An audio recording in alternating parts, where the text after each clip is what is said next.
ओम शांति। श्रीमद् भगवद गीता के दूसरे अध्याय में परमात्मा किस तरह का ज्ञान अर्जुन के विषाद को दूर करने के लिए देते हैं, उसको हम समझेंगे।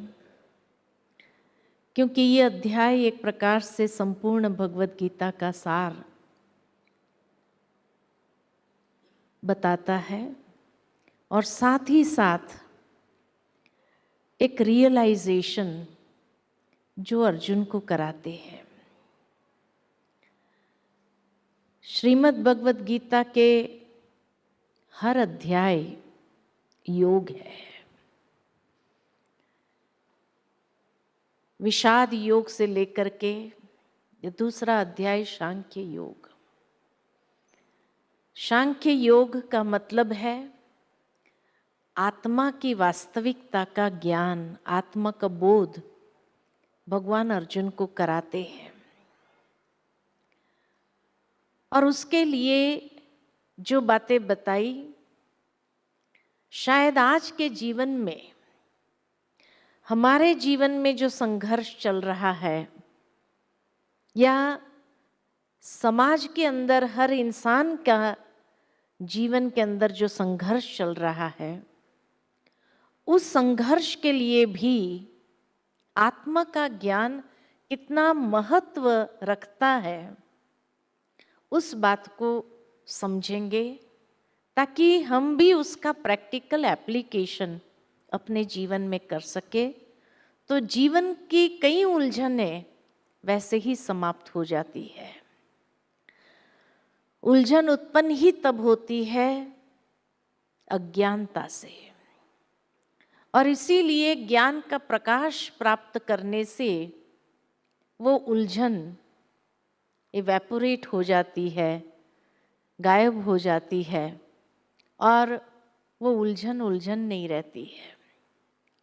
तो उस बात को हम समझेंगे कि जहाँ सांख्य योग की बातें की भगवान ने और आत्मा की वास्तविकता का परिचय देते हुए, आत्मा की शाश्वतता के बारे में बताते हुए भगवान जो अर्जुन को ज्ञान देते हैं, उसमें प्रथम श्लोक से लेकर 10वें श्लोक तक तो फिर भी अर्जुन की कायरता का ही विषय चलता रहता है, वो वर्णन करता है। 11वें श्लोक से लेकर 30वें श्लोक तक सांख्य योग का विषय लिया। शरीर आत्मा का वस्त्र मात्र, आत्मा अनश्वर है। 31वें श्लोक से 38वें श्लोक तक स्वधर्म के अनुसार भी युद्ध करने की आवश्यकता बताई है।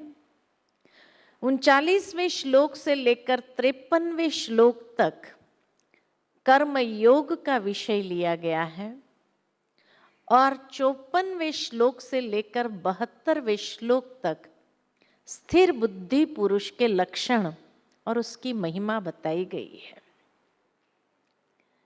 यहाँ एक बहुत सुंदर हम एक लिंक देखेंगे कि जीवन के अंदर आत्मा का ज्ञान, आत्मा का स्वधर्म का परिचय और उस स्वधर्म का एप्लीकेशन प्रैक्टिकल कर्म में, और जब प्रैक्टिकल कर्म में उसको अप्लाई करते हैं तो बुद्धि हमारी कैसे स्थिर हो जाती है, स्टेबल माइंड, स्टेबल इंटेलेक्ट वाले हम बन सकते हैं।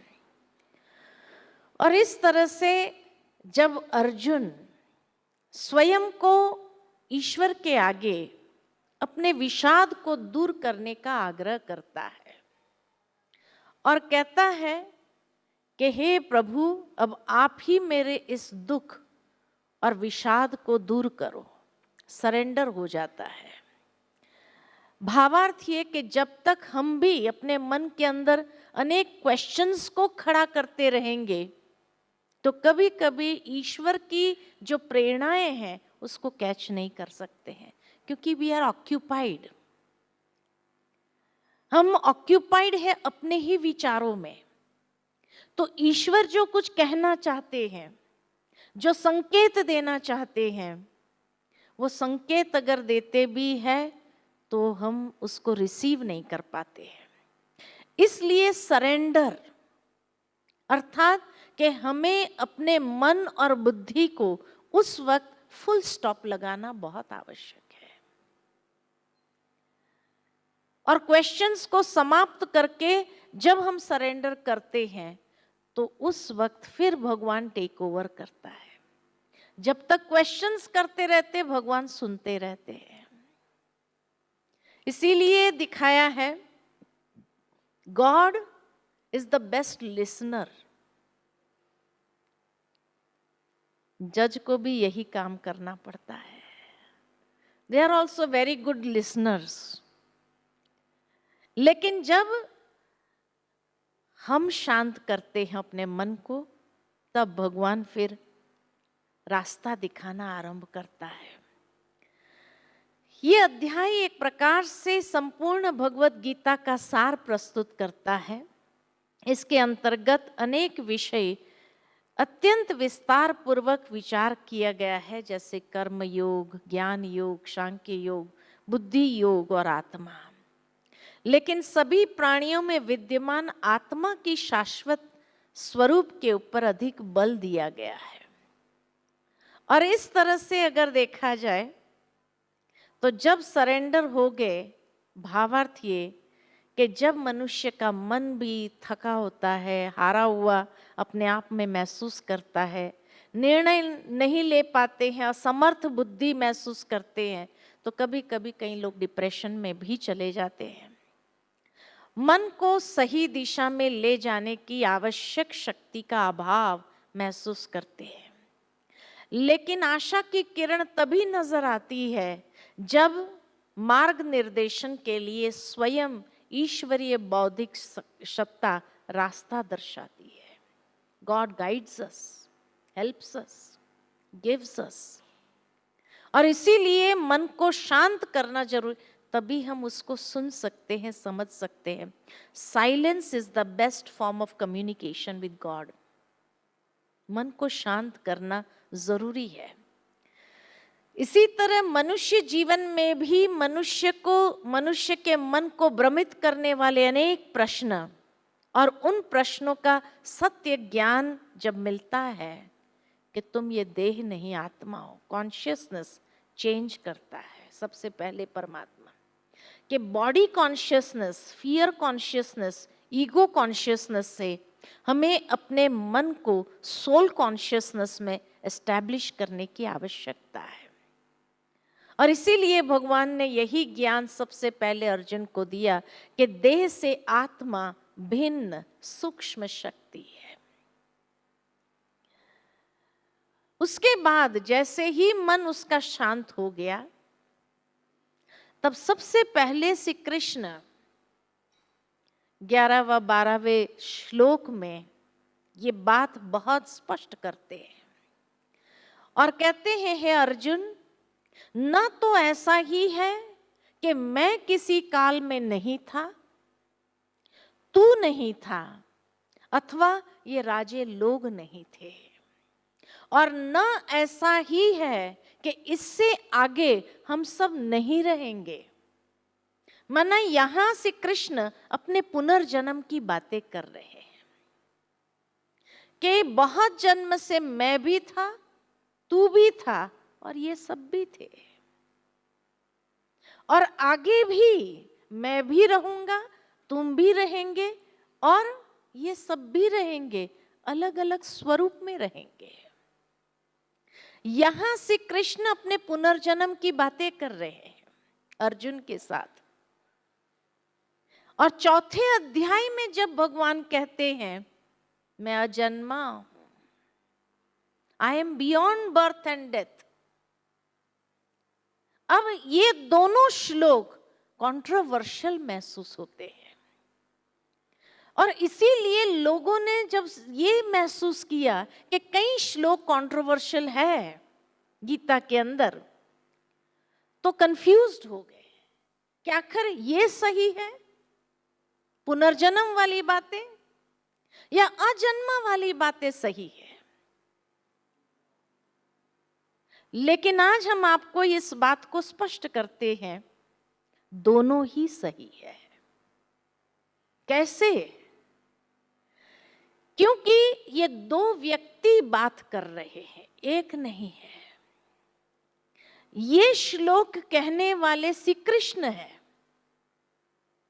जिसके बहुत पुनर्जन्म, क्योंकि एक बार जिसका इस संसार में जन्म होता है उसका मृत्यु भी निश्चित है।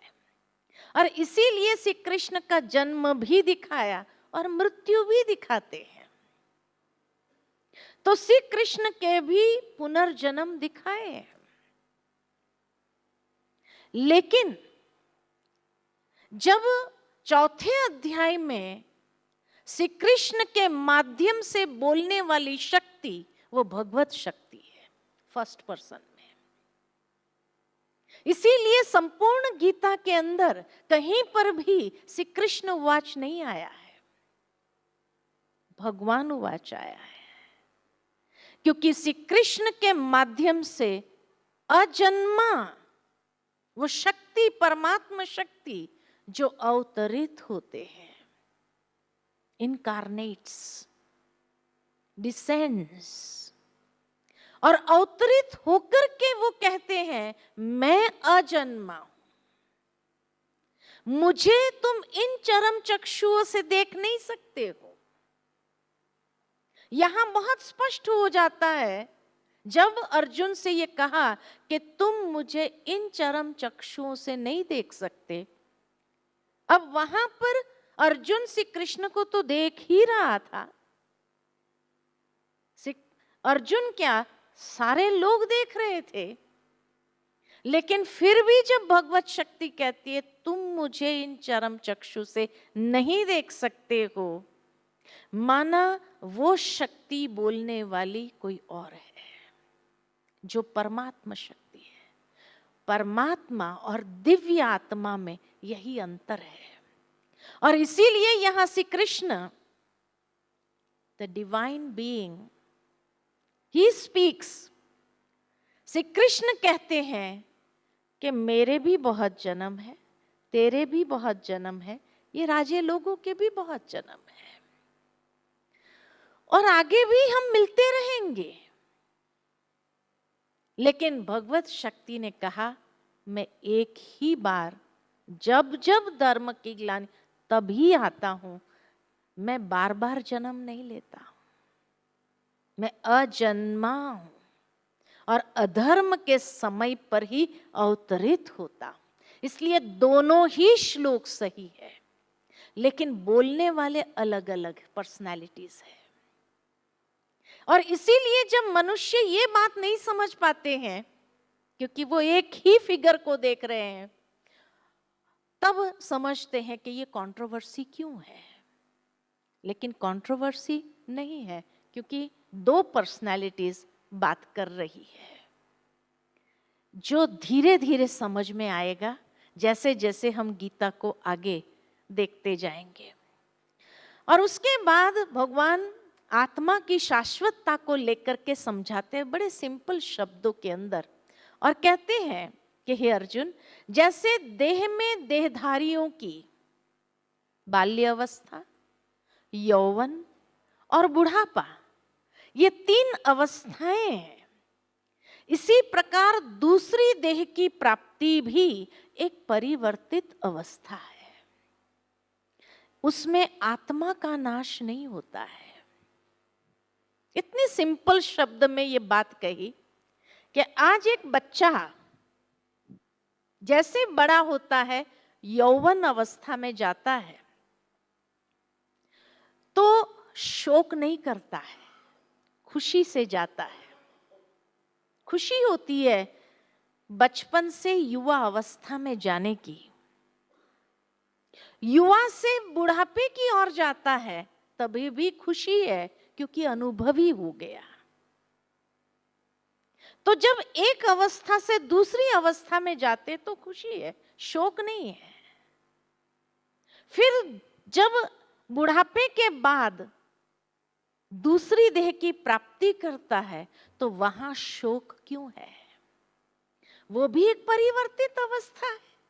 आत्मा का नाश तो कहीं भी नहीं हुआ।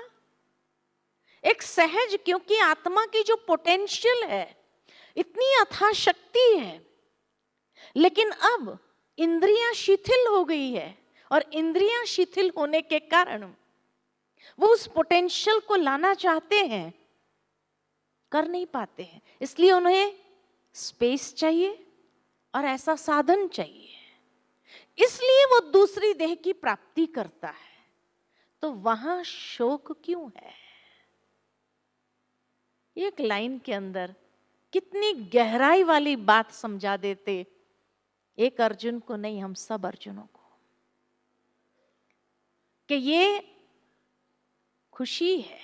और इसीलिए जब दूसरी देह की प्राप्ति करते हैं तो वहां पर उसको फील्ड भी मिलता है, टाइम भी मिलता है, और उस अनुभव को जो संस्कार के रूप में कैरिड फॉरवर्ड करता है, उसको प्रकट करने का पुनः एक चांस मिल रहा है। तो वहां हम दुखी क्यों हो जाते हैं? है ना? उसके बाद युद्ध का विधि विधान बताते हैं कि ये जीवन रूपी संघर्ष का विधि विधान क्या है। बहुत सुंदर बात यहां कही हुई है भगवान ने। और भगवान कहते हैं, सुख दुख, सर्दी गर्मी, मान अपमान को सहन करना एक भरतवंशी पर निर्भर करता है। यहां अर्जुन को हे भारत कह के संबोधित करते हैं भगवान, क्योंकि ये ज्ञान सभी भारतवासियों के लिए है, कोई एक अर्जुन के लिए नहीं था। और इसलिए कहा सुख दुख, सर्दी गर्मी, मान अपमान। सुख दुख मिलता है हमें साधनों से। आज हमारे पास साधन है, सुख है। कल अगर सारे साधन लाइट्स पर चलते हैं, एनर्जी पर चलते हुए एनर्जी फेलियर हो जाता है, तो दुख भी मिलता है, नेचुरल है। लेकिन वहां व्यक्ति रिएक्ट नहीं करता है, एडजस्ट कर लेता है। गाड़ी है, जा रहा है, एनर्जी खत्म हो गई, पेट्रोल खत्म हो गया, अगर नहीं मिल रहा है, स्कैर्सिटी है, तो साइकिल चला लेता है या पैदल चले जाता है। रिएक्ट नहीं करता है कि क्यों नहीं है। एडजस्टमेंट। इसी तरह सर्दी गर्मी जो प्रकृति से मिल रहा है। आज बहुत सर्दी है, गर्म कपड़े लगा देते हैं। बहुत गर्मी है, एसी फैन चालू कर देते हैं। वो अगर नहीं हुआ तो हाथ का पंखा भी लेकर के हम आरंभ कर देते हैं, एडजस्ट कर लेते हैं, रिएक्ट नहीं करते हैं। लेकिन मान अपमान, मनुष्य के द्वारा कभी मान मिला, बड़ी खुशी हुई, और अपमान मिला तो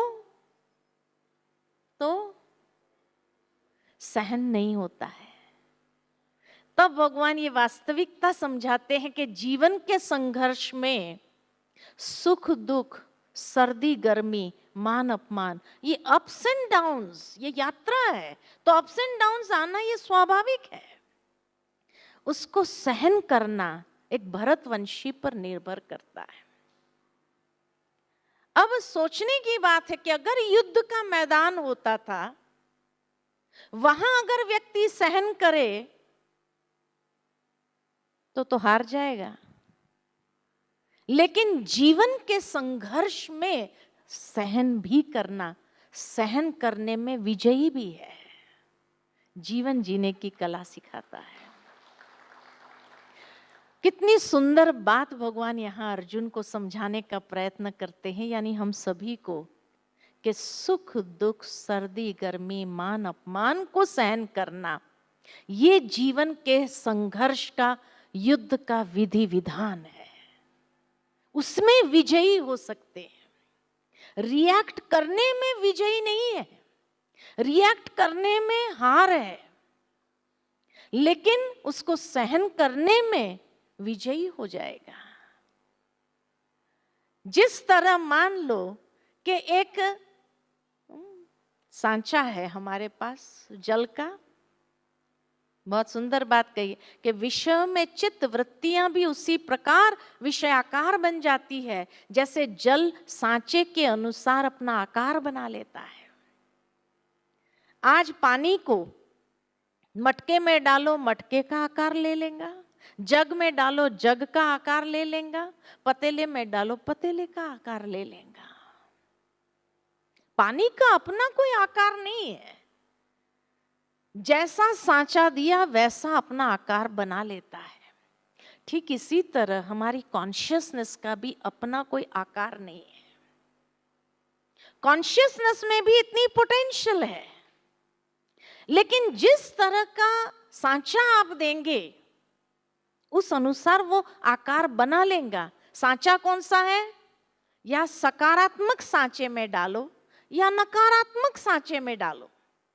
अगर नकारात्मक सांचे में डालेंगे, नेगेटिव थिंकिंग शुरू करेंगे, तो हमारी चित्त वृत्तियां नेगेटिव हो जाएंगी, रिएक्टिव हो जाएंगी और हमें ही परेशान करना आरंभ करेंगे। जीवन का संघर्ष बहुत मुश्किल हो जाएगा और अगर वहां कभी हार हुई तो शायद उसको बर्दाश्त नहीं कर पाएंगे। और इसीलिए भगवान कहता है कि उसको सकारात्मक सांचे में डालो, पॉजिटिव सांचे में डालो, तो हमारी चित्त वृत्तियां पॉजिटिव हो जाएंगी, तो हमारी सहन करने की क्षमता बढ़ जाएंगी। और जब अंदर की क्षमता बढ़ जाएंगी तो रिएक्टिव होने के बजाय प्रोएक्टिव हो जाएंगे। कितनी डीप बात। जीवन के संघर्ष के लिए दूसरे अध्याय के आरंभ में ही भगवान अर्जुन को समझाते हैं कि चित्त वृत्तियों का अपना कोई आकार नहीं है। तुम जैसे सांचे में डालोगे वैसे वो आकार बना लेगा। इसीलिए आप देखेंगे बच्चे होते हैं निर्दोष, लेकिन जैसे जैसे बड़े होते जाते हैं, जो माहौल उसको मिलता जाता है उस माहौल में बड़ा होते जाता है। अगर नेगेटिव माहौल मिला, नेगेटिव सांचे में उसने अपने कॉन्शियसनेस को डाली, उसको छोटी छोटी बातों में भी चिड़चिड़ापन आने लगेगा।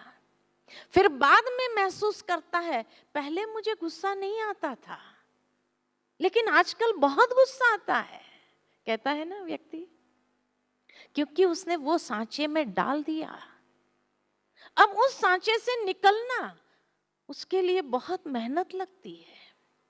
इसलिए पहले से ही हम अपने लिए सांचा चूज करें कि मुझे अपनी चित्त वृत्तियों को किस सांचे में डालना है, नेगेटिव, पॉजिटिव।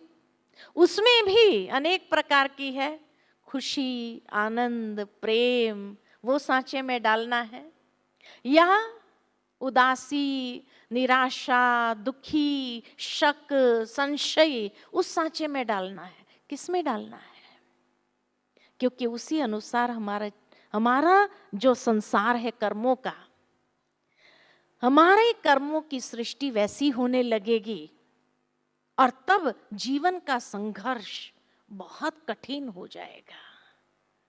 जीवन में हर कदम ऐसा महसूस करेंगे कि जैसे हर कदम प्रॉब्लम ही प्रॉब्लम खड़े हो रहे हैं। एक पूरा नहीं होता दूसरा, दूसरा पूरा नहीं, और कई बार तो एक साथ में सारे प्रॉब्लम्स खड़े हो रहे हैं और ये हमें ज्ञान ही नहीं है कि ये मेरी चित्त वृत्तियों से निर्मित हो रहे हैं।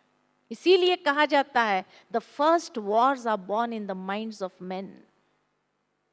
युद्ध आरंभ कहां से होता है? मन से। यानी जैसे सांचे में हमने डाला है वहां से ही या युद्ध वाली स्थिति को अडॉप्ट किया या फिर शांति की। कई लोगों के जीवन को देखते कहते हैं आपके जीवन में तो इतनी शांति है, कितनी खुशी है, काश हमारा जीवन भी ऐसा होता। लेकिन वो कब होगा? ये स्पिरिचुअल एप्लीकेशन, ये है व्यक्तिगत जीवन के लिए भगवान का निर्देश। जो इंडिविजुअल फाइट है हमारी, अपना मनोयुद्ध जो है, वो मनोयुद्ध विकराल कब बनता है?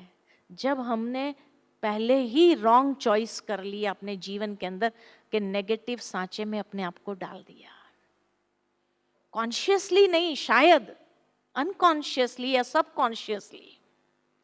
घर का माहौल ऐसा था, या एजुकेशन उस प्रकार का नहीं था, या हालातें ऐसी थी, इसलिए हमने शायद वो चॉइस कर लिया, रॉन्ग चॉइस।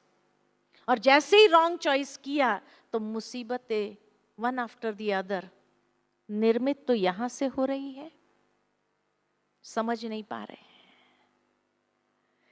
इसलिए आगे भगवान कहते हैं कि यह क्षेत्र क्षेत्रज्ञ का संघर्ष, यहां बहुत स्पष्ट भगवान ने कह दिया, this is not a physical war. यह कोई हिंसक युद्ध है ही नहीं। और इसीलिए गीता के अंदर आप देखेंगे युद्ध के श्लोक खाली 15 से 20 है, और योग के श्लोक 150 है। 150 श्लोक खाली योग के ऊपर है, और युद्ध के श्लोक खाली 15 से 20 है ही नहीं, क्योंकि ये कोई फिजिकल युद्ध है ही नहीं। किसी के साथ लड़ने की बात है ही नहीं, फिजिकल लेवल पर कोई हिंसक युद्ध की बात ही नहीं है। ये अहिंसक युद्ध एक मनोयुद्ध है आरंभ में। इसीलिए भगवान दूसरे अध्याय के आरंभ में ही ये बात स्पष्ट कर देते हैं कि यह क्षेत्र क्षेत्रज्ञ का युद्ध है, संघर्ष है। क्षेत्र ये शरीर जो कर्म करने का क्षेत्र है, और क्षेत्रज्ञ आत्मा।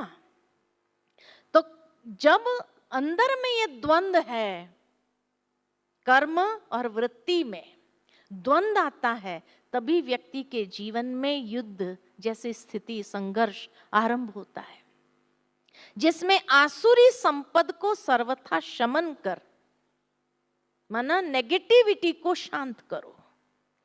उस नेगेटिव सांचे से अपने आप को निकालने के लिए उस नेगेटिविटी को शमन करना, शांत करना जरूरी है। और फिर भी अगर नहीं हो रही है तो अल्टरनेट भगवान बताते कि परमात्मा में अपनी चित्त वृत्ति को एकाग्र करो, कि तुम अपने कॉन्शियसनेस को फोकस करो ईश्वर पर, उनसे शक्ति लो।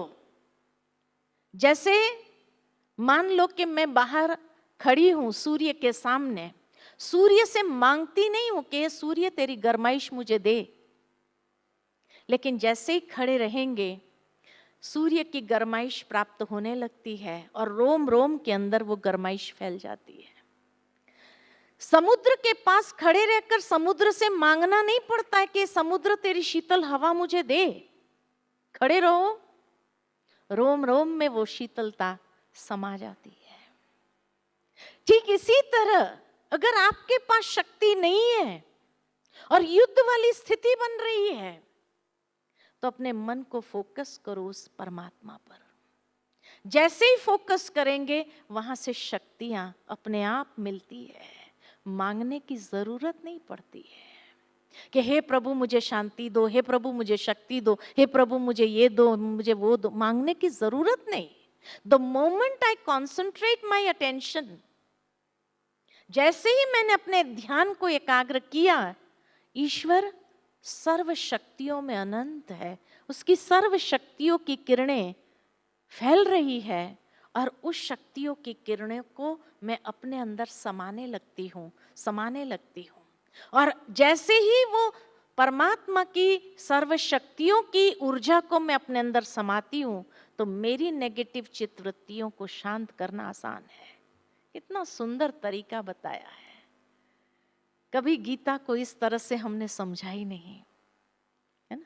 इसलिए भगवान कहते हैं ये क्षेत्र क्षेत्रज्ञ के संघर्ष में आसुरी वृत्तियों का शमन करो, आसुरी संपदा जो है, नेगेटिविटीज जो है, उसको शांत करो। और नहीं हो रही है तो अपने चित्त वृत्ति को एकाग्र करो, ईश्वर से वो शक्ति लो, तो अपने आप उस शक्ति से आप अपने संघर्ष में जो शक्ति चाहिए वो शक्ति प्राप्त करके उस संघर्ष में you will be able to face, you will be able to overcome, और तुम विजयी हो जाओगे। हारने की स्थिति कब आती है जीवन में? शक्ति का अभाव, शक्ति का अभाव से ही व्यक्ति की हार होती है। प्रैक्टिकल फिजिकल लेवल पर भी कोई दो उस्ताद लड़ रहे हो, रेसलिंग बॉक्सिंग में चले जाओ, दो व्यक्ति उस्ताद लड़ रहे हैं, जो व्यक्ति में शक्ति का अभाव होता है वही धीरे धीरे हारने लगता है। इसी तरह मनोयुद्ध में भी हारने वाली स्थिति कब होती है? शक्ति का अभाव। तो शक्ति का अभाव अगर है तो शक्ति के स्रोत के साथ अपने आप को जोड़ो। जैसे ही अपने आप को कनेक्ट करेंगे, वो शक्ति का स्रोत जो प्राप्त होगा उससे शक्ति पुनः आएंगी, बैटरी चार्ज होंगी, फिर हम जीवन के संघर्ष में विजयी सहज हो जाएंगे। और फिर आगे भगवान कहते, क्योंकि सुख दुख को समान समझने वाले धीर पुरुष यानी आत्मा, इंद्रियां और विषय, विषय का मतलब यहां क्या है? विषय का मतलब सब्जेक्ट नहीं। अक्सर मनुष्य जब भगवान के मंदिर में जाता है तो भगवान के सामने एक प्रार्थना जरूर करता है। क्या प्रार्थना करता है? विषय विकार मिटाओ पाप हरो देवा, गाते हैं ना। विषय का मतलब विकृत विषय, जो नेगेटिविटीज है। तो इसीलिए कहा सुख दुख को समान समझने वाले धीर पुरुष यानी आत्मा, इंद्रियां, ये इंद्रियां भी हमें विचलित नहीं कर सकती, और न विषय यानी विकृति, विकृति भी हमें विचलित नहीं कर सकती है। तो इंद्रियों और विषयों के संयोग हमें व्यथित नहीं कर पाती है, और वह अमृत तत्व की प्राप्ति के योग्य हो जाता है। जीवन के अंदर अमृत तत्व को प्राप्त कर लेता है। भावार्थ कि जीवन में जो सीख मिलती है, जो विजडम आती है, प्रॉब्लम्स को सॉल्व करने में ही तो आती है, नहीं तो कहां से आएगी। इसीलिए किसी प्रार्थना में बहुत सुंदर कहा कि मैंने भगवान से शक्ति मांगी, भगवान ने मुझे प्रॉब्लम्स दिए सुलझाने के लिए, और उस प्रॉब्लम्स को सुलझाने में ही मेरे अंदर विजडम आती गई कि जीवन कैसे जीना है। ये अमृत तत्व को प्राप्त कर लेते हैं। तो जीवन के अंदर अमृत तत्व तभी प्राप्त होता है, विजडम हमारे अंदर तभी आती है जब प्रॉब्लम्स आता है। तो प्रॉब्लम्स आर नेचुरल, वह हमें अनुभवी बनाने के लिए आए, वह हमें सीख देने के लिए आए, जीवन में कुछ वैल्यूएबल लेसन्स देने के लिए आई। तो उसमें अपसेट होने की क्या बात है? अगर कुछ गिफ्ट मिल रही है तो प्यार से स्वीकार करें ना। अपसेट क्यों हो जाते हैं? मुझे याद आता है एक दृष्टांत। थोड़े समय पहले यहाँ एक कलेक्टर आए थे, उसने अपना अनुभव शेयर किया, और अनुभव शेयर करते हुए उन्होंने कहा कि मैंने जैसे ही कॉलेज कंप्लीट किया, एमकॉम अपना पूरा किया, और एमकॉम पूरा करते ही मुझे एक जॉब लग गई बैंक में। मैं बहुत खुश था कि लोग इतना पढ़ने के बाद, डिग्रियां लेने के बाद भी जॉब के लिए भटकते हैं, और मैंने एमकॉम कंप्लीट करते ही मुझे एक जॉब मिल गया, असिस्टेंट डायरेक्टर एक बैंक में बन गया। मैं बहुत खुश हो गया, क्योंकि मुझे अपना भविष्य आगे बहुत सुरक्षित महसूस लगा, और लगा कि मेरा स्कोप भी अच्छा है, मैं अच्छा परफॉर्मेंस दूंगा तो नेचुरल है मैं आगे चल करके प्रमोशंस को भी प्राप्त करूंगा। बहुत खुश था। लेकिन साल के अंदर ही एक ऐसी परीक्षा आई मेरे सामने कि बैंक के अंदर कुछ घोटाला हुआ, और मैं अनुभवी नहीं था, नया नया ज्वाइन किया था, सारा इल्जाम मेरे ऊपर आ गया, और मेरे पास कोई सबूत नहीं अपने आप को निर्दोष प्रूव करने का, कुछ नहीं मेरे पास। और मैं इतना परेशान हो गया, और मुझे मजबूरी में रेजिग्नेशन देना पड़ा।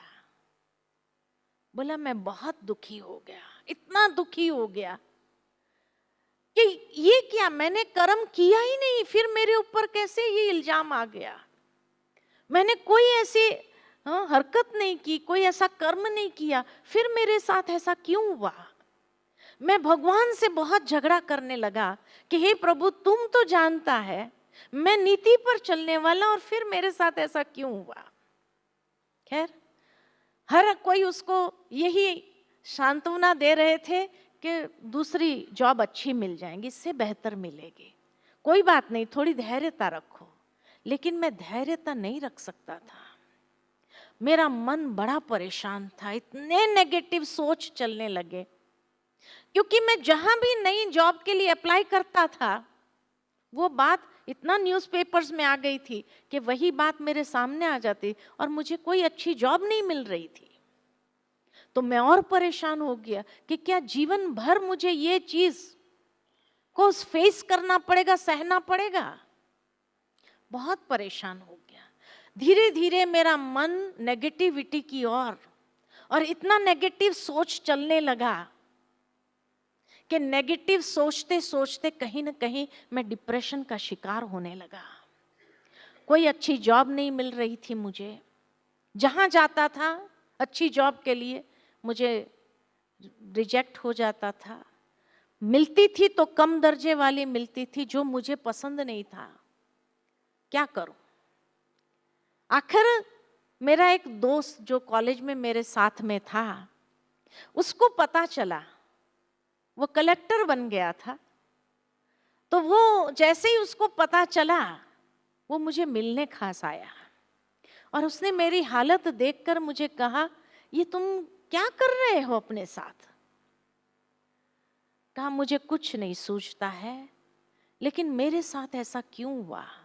तुम जानता है मुझे अच्छे से, मैं ऐसा कर नहीं सकता हूं, फिर मेरे साथ। वो दोस्त ने कहा कि कोई बात नहीं। कहा हर कोई यही कहता है, कोई बात नहीं, लेकिन मैं इस बात को डाइजेस्ट नहीं कर पा रहा हूं।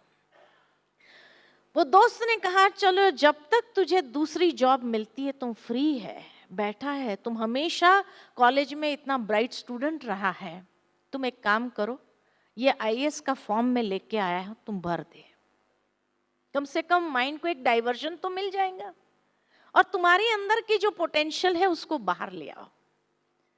बहुत रिलक्टेंटली उसने बहुत फोर्स किया, इसलिए मैंने आईएएस का फॉर्म भरा, और आईएएस का फॉर्म भरने के बाद मेरा सिलेक्शन हो गया। सिलेक्शन होने के बाद जैसे जैसे मैं सारी टेस्ट पार करता गया और मैं कलेक्टर बन गया। अब मुझे समझ में आ रहा था कि वहां मेरे साथ वो घटना क्यों हुई थी, क्योंकि भगवान नहीं चाहता था कि मैं वहां रहूं। मेरी पोटेंशियल के हिसाब से, मेरे संचित कर्मों के हिसाब से वो मुझे कुछ बढ़ा देना चाहता था। अगर सब कुछ अच्छा होता था तो मैं कभी आईएएस का फॉर्म भरने का सोचता भी नहीं था, और आज मैं यहां पहुंच गया हूं। मना उसने बताया कि जीवन के अंदर जो मुश्किलातें आती है, जो मुश्किलें आती है, उसके पीछे एक रहस्य होता है, और रहस्य यही है कि वो हमें उस अमृत तत्व को प्राप्त कराने के लिए हमें जैसे उस दिशा में आगे बढ़ाती है। और जब उस अमृत तत्व को हम प्राप्त कर लेते हैं, तब हमें समझ में आता है कि हमारे साथ जो सीक्वेंस हुई लाइफ में, वो सीक्वेंसेस क्यों हुई है। वो सीक्वेंसेस के पीछे कोई ना कोई रहस्य था, और वो रहस्य तभी रिवील होता है जब हम उसको अचीव करने के लिए आगे बढ़ते हैं। अगर नेगेटिव सांचे में मैंने अगर अपने आप को डाल दिया होता था, वो फ्रेंड अगर आता ही नहीं था, ये सीक्वेंस बनती ही नहीं थी, तो शायद उस नेगेटिव सांचे में अपने आप को डिप्रेशन का शिकार बना करके मैंने अपने जीवन को क्या कर दिया होता था। भावार्थ ये कि जीवन में जो भी प्रॉब्लम्स आती है, ये प्रॉब्लम्स ही हमें अनुभवी बनाती है, वाइज बनाती है, और उस अमृत तत्व को प्राप्त करने के योग्य पात्र बना देती है। ये गीता हमें सिखाती है। जीवन के अंदर कभी भी नाउम्मीद, निराश होने की आवश्यकता नहीं है।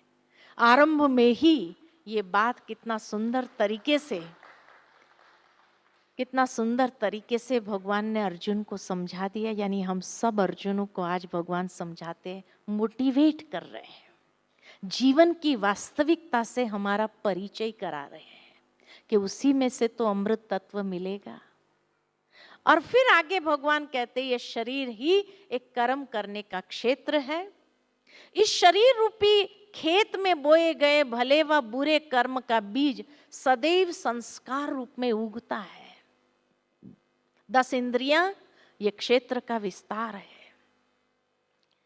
प्रकृति से उत्पन्न इन तीनों गुणों से विवश होकर मनुष्य को कर्म करना पड़ता है। प्रकृति के 3 गुण कौन से? सात्विक, राजसिक और तामसिक। प्रकृति के ये 3 गुण हैं। अब मेरा चॉइस है कि मैं कौन सी प्रकृति को एडॉप्ट करूं, सात्विक प्रकृति, राजसिक प्रकृति या तामसिक प्रकृति।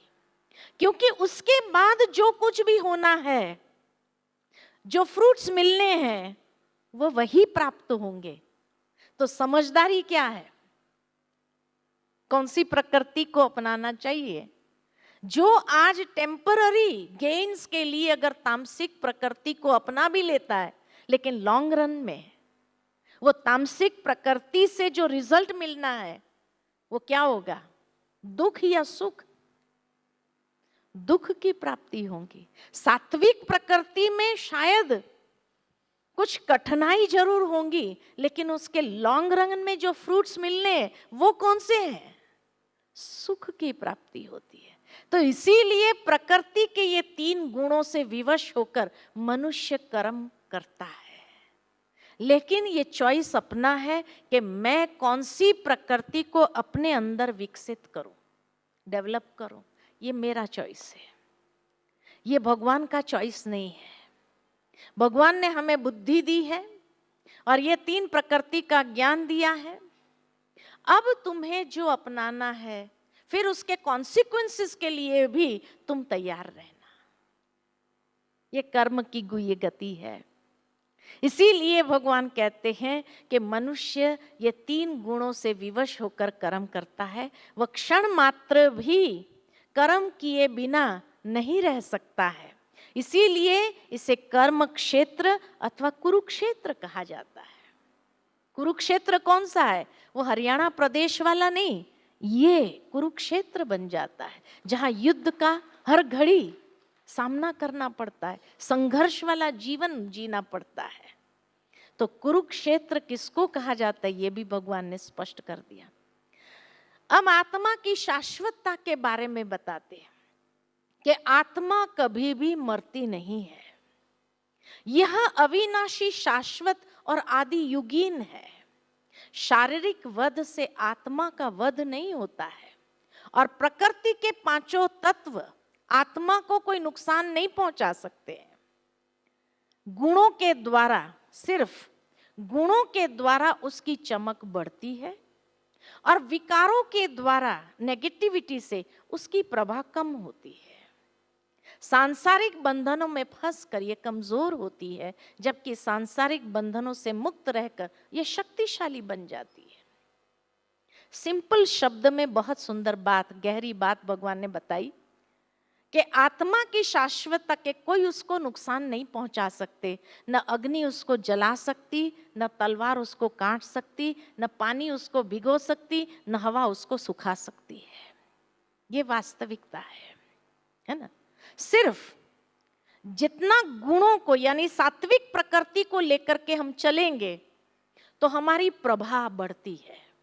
प्रभा मीन्स कि आज जैसे दुनिया के अंदर ये तो हर कोई मानता है, जानता है कि हर इंसान के आगे पीछे चारों ओर एक ओरा होता है, और वो ओरा या लाइट कलर्स का होता है या डार्क कलर्स, साइंस जो बताती है, या लाइट कलर का होता है या डार्क कलर का होता है।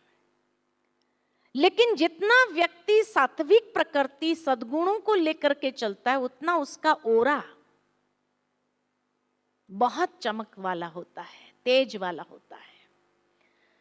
और वो तेज, आज की दुनिया के अंदर ऐसे कैमरास निकले हैं कि कौन सा ओरा आपके आसपास है वो दिखाते हैं, डार्क कलर का ओरास है, लाइट कलर का ओरास है, वो स्पष्ट करते हैं। ऐसे साधन निकले हैं आज की दुनिया के अंदर। माना हर इंसान के आसपास एक ओरा जरूर है, या पॉजिटिव एनर्जी का ओरा है या नेगेटिव एनर्जी का ओरा है। इसीलिए कहा कि जितना व्यक्ति सात्विक गुणों को लेकर चलता है उसका ओरा, वो तेज बढ़ता है। लेकिन जितनी नेगेटिव क्वालिटीज के वश होकर के वो चलता है उतना वो ओरा डार्क होता है और बहुत क्षीण हो जाता है, जैसे कि लाइन बचती है। और इसीलिए जब ओरा ही नहीं, उसका पॉजिटिव ओरा नहीं, ये पॉजिटिव एनर्जी का ओरा क्या काम करता है, ये हमारे लिए एक कवच का काम करता है आज की दुनिया में, क्योंकि चारों ओर नेगेटिविटी का वायुमंडल है और ये नेगेटिविटी का वायुमंडल बहुत जल्दी प्रभावित करता है व्यक्ति को, व्यक्ति की मानसिकता को प्रभावित कर देता है और बहुत जल्दी उसको हलचल में ले आता है। एक उदाहरण अगर मैं दूं, कई बार आपने कई लोगों को ये कहते हुए सुना होगा कि वैसे मुझे गुस्सा नहीं आता है, लेकिन अगर कोई झूठ बोलता है ना तो मैं सहन नहीं कर सकता, मुझे बहुत गुस्सा आता है ना? ऐसी बात कि नहीं है? है ऐसी बात, है ना? अब सोचने की बात ये है, ये बात को थोड़ा एनालाइज करें हम, कि कोई भी इंसान झूठ कब बोलता है, झूठ का सहारा कब लेता है? कोई भी इंसान झूठ कब बोलता है? डर के कारण झूठ बोलता है। सत्य को फेस करने की ताकत नहीं है, शक्ति नहीं है, डर के कारण झूठ बोलता है। अब डर ये पॉजिटिव ओरा है या नेगेटिव ओरा है? नेगेटिव ओरा है, तो वो तो नेगेटिव एनर्जी के वश है, इसीलिए उसने झूठ बोला। लेकिन अगर आपको तुरंत गुस्सा आ गया, उसके झूठ बोलते ही आपको तुरंत गुस्सा आ गया, वैसे आप शांत थे, यानी पॉजिटिव क्वालिटी, शांति तो पॉजिटिव एनर्जी है, शांति की पॉजिटिव क्वालिटी में थे आप, लेकिन अगर वहां जाने के बाद उस ओरा का प्रभाव आप उसके ऊपर नहीं डाल सके और उसके नेगेटिविटी का प्रभाव आपके ऊपर पड़ा और उसके झूठ बोलते ही आपको गुस्सा आ गया, तो पावरफुल कौन हुआ, आप हुए या वो हुए?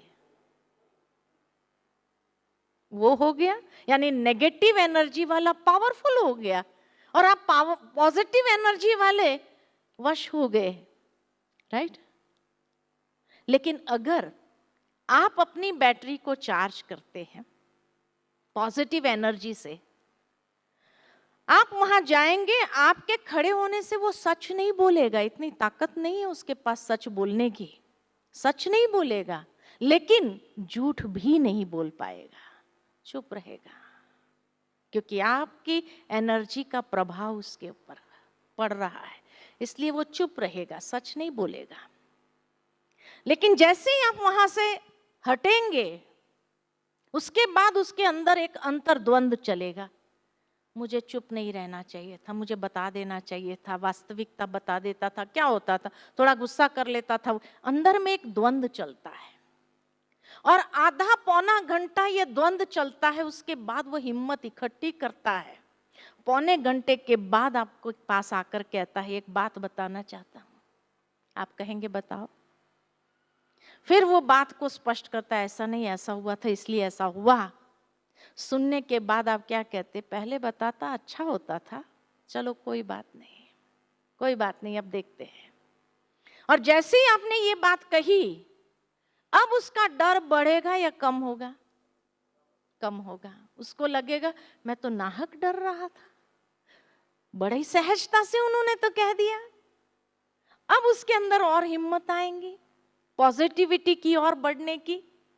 दूसरी बार शायद थोड़ा वक्त कम हो जाएगा, 15 मिनट लगेगी वो द्वंद चलने में, लेकिन जैसे जैसे आप उसको एम्पावर करते जाते हैं अपनी पॉजिटिव एनर्जी लेवल से, पॉजिटिव ओरा से, वैसे वैसे उसका डर भी खत्म होने लगता है और आपके प्रभाव का उसके ऊपर जो असर पड़ता है कि वो उस नेगेटिव सांचे से बाहर आ जाता है। कहने का भावार्थ कि पॉजिटिव ओरा विकसित करना चाहिए, नहीं करना चाहिए। आज की दुनिया में आप क्या समझते, नेगेटिव को विकसित करें या पॉजिटिव को विकसित करें? काम क्या आएगा आगे चलकर? मुझे जो जीवन के संघर्ष में हेल्प करेगा, वो नेगेटिव एनर्जी हेल्प करेगी या पॉजिटिव एनर्जी हेल्प करेगी? पॉजिटिव एनर्जी पॉजिटिव रिजल्ट्स के साथ मुझे हेल्प करेगी। नेगेटिव एनर्जी नेगेटिव रिजल्ट्स के साथ मेरी मुश्किलें को और बढ़ा देंगी। ये भगवान का भाव है कि आप सद्गुणों के द्वारा अपनी प्रभा को बढ़ाओ। यही अर्जुन को कहना चाहता है। आत्मा के पास इतनी शक्ति, एक क्षमता है, लेकिन उस क्वालिटी को आप जितना बढ़ाते हैं, उस ओरा को जितना बढ़ाते हैं, उतना जीवन का संघर्ष आसान हो जाएगा। जितना नेगेटिव ओरा आपका बढ़ेगा, उतना ही जीवन का संघर्ष मुश्किल होता जाएगा। हर कदम मुश्किलों के आधार पर आगे बढ़ता जाएगा। जब व्यक्ति दिन प्रतिदिन और डिप्रेस्ड हो जाता है और ना उम्मीद होने लगता है। कितनी सुंदर बात यहाँ आत्मा के ज्ञान के साथ साथ गहरी बातें भगवान अर्जुन को दे रहा है। और उसके बाद भगवान कहते हैं, जैसे व्यक्ति नए वस्त्र धारण करने के लिए पुराने वस्त्र को त्याग करता है। सिंपल ज्ञान देता है कि हर कोई नया वस्त्र धारण करना चाहता है और पुराना हो जाता है, कोई जीर्ण हो जाता है वस्त्र, तो उसको त्याग करना ही चाहता है। वैसे ही आत्मा नया शरीर धारण करने से पहले पुरानी देह का त्याग करती है। ये एक शाश्वत नियम है कि जिसने भी शरीर धारण किया उसे शरीर छोड़ना भी पड़ता है। आत्मा अविनाशी है, शरीर नहीं। शरीर तो विनाशी है, आत्मा सदा के लिए अविनाशी है। और इसीलिए ये आत्मबोध कराते हैं कि एक व्यक्ति ने अगर शरीर धारण किया तो नए वस्त्र धारण करने से पहले पुराने वस्त्र को तो छोड़ना ही है, तो स्वाभाविक है। और इसीलिए ये मोह जो तेरा है वो शरीर के साथ है। आत्मा के साथ मोह करेगा तो उसके लिए और यही कामना करेंगे कि उसको और नया वस्त्र मिले। यही हर एक की इच्छा होती है। आज माता पिता का भी अगर बच्चे में मोह है तो हमेशा नए वस्त्र उनको लेकर के देते हैं ना। तो इसी तरह कोई चीज पुरानी हो गई, जीर्ण हो गई, तो उसके लिए तो शुभकामना यही है कि उसको नया वस्त्र प्राप्त हो। फिर भगवान आगे 31वें श्लोक से लेकर के ये आत्मबोध कराया। पॉजिटिव नेगेटिव सांचे में किस तरह से डालना है, नहीं डालना है, अपनी चित्त वृत्तियों को कैसे विकसित हम करते हैं, अपनी प्रभा को कैसे बढ़ाते, इन बातों को स्पष्ट किया आत्मज्ञान के साथ साथ। और फिर 31वें श्लोक से बताते हैं कि हे अर्जुन, स्वधर्म को देख करके भी तू भय करने योग्य नहीं है, क्योंकि धर्म युक्त युद्ध से बढ़कर अन्य कोई परम कल्याणकारी मार्ग नहीं है। किंतु यदि इस धर्म युक्त युद्ध नहीं करेगा तो स्वधर्म और कीर्ति दोनों को खोकर पाप को प्राप्त करेगा। भावार्थ क्या है? आत्मिक संपत्ति ही स्थिर संपत्ति है। इसीलिए वैल्यूज, जो सद्गुण, जो पॉजिटिव ओरा को बढ़ाता है, उससे प्राप्ति क्या होती है कि धर्म युक्त युद्ध हो जाता है। कि जीवन का संघर्ष वैल्यूज के बेसिस पर जब करते हैं तो उससे परम कल्याणकारी मार्ग और कोई नहीं है। किंतु यदि ये युद्ध नहीं किया तो उससे जो प्राप्त कीर्ति है, वैल्यू से तो कीर्ति ही प्राप्त होगी रिजल्ट में, तो कीर्ति को भी खो देगा और पाप को प्राप्त करेगा अगर नेगेटिव सांचे में डाला तो। और इसीलिए तू स्वधर्म को जान। अब यहां अक्सर लोग हमें यही, जो भी गीता पाठी होते हैं वो हमें यही समझाते हैं कि स्वधर्म का मतलब है कि भगवान अर्जुन को क्षत्रिय धर्म का एहसास कराते थे। अगर भगवान अर्जुन को क्षत्रिय धर्म का एहसास कराते तो क्या गीता का ज्ञान खाली क्षत्रियों के लिए है? नहीं। अगर गीता का ज्ञान सारी मानव जाति के लिए है तो यहां स्वधर्म का मतलब कुछ और है, और वो स्वधर्म का मतलब है आत्मा के गुण धर्म। आत्मा के गुण धर्म की बात है, क्योंकि हर एक का जीवन संघर्षमय है। तो आत्मा की पोटेंशियल के बारे में हमें जागृत कर रहे हैं भगवान। जिस तरह से शरीर और आत्मा दो चीज है, अगर इस बात को हम एनालाइज करके देखेंगे, शरीर और आत्मा दो चीज है जिससे जीवात्मा कहलाता है। शरीर ये पंच तत्वों का बना हुआ पुतला है, और जिसमें चैतन्य शक्ति आत्मा ने प्रवेश किया तब वो चैतन्य हो गया या जीवन हो गया, राइट? अब इस जीवन के अंदर शरीर की वास्तविकता को हम बहुत अच्छे से जानते हैं कि शरीर माना पांच तत्व, और इसीलिए शरीर जीवन जीने के लिए यही पांच तत्वों की डिमांड करती है। आज ऑक्सीजन चाहिए क्योंकि ये शरीर बना है ऑक्सीजन से। अगर ऑक्सीजन नहीं है तो उसके रिप्लेसमेंट में दूसरा कोई गैस चलेगा? नहीं चलेगा, क्योंकि शरीर की बनावट में ऑक्सीजन ही डाला हुआ है ना। इसी तरह पानी चाहिए, क्यों? क्योंकि ये शरीर के अंदर 60 से 70% पानी का हिस्सा है। जब व्यक्ति पानी पीता है तो सोच के नहीं पीता है कितना पीना है, लेकिन जैसे ही वाटर लेवल बैलेंस हो गया हम अपने आप ग्लास छोड़ देते हैं। एक्सेस नहीं पीते हैं कि कल के लिए चलेगा। और अगर पानी नहीं है तो उसके रिप्लेसमेंट में डीजल, केरोसिन, पेट्रोल, दूसरा कोई लिक्विड नहीं चलेगा, पानी ही चाहिए, क्योंकि यही शरीर की वास्तविकता है। इसी तरह इस शरीर के अंदर जो चैतन्य शक्ति आत्मा है, इसीलिए कुदरत ने ये पांचों तत्व सारे संसार के प्राणी मात्र के लिए एक समान बनाकर रख दिए। उसमें कोई भेदभाव नहीं किए कि भारत वालों को अलग क्वालिटी की हवा पानी मिलेगा, अमेरिका वालों को अलग क्वालिटी की हवा पानी मिलेगी, नहीं। या गरीबों को अलग मिलेगा, अमीरों को अलग मिलेगा, या हिंदुओं को अलग मिलेगा, दूसरे धर्म वालों को अलग मिलेगा, नहीं।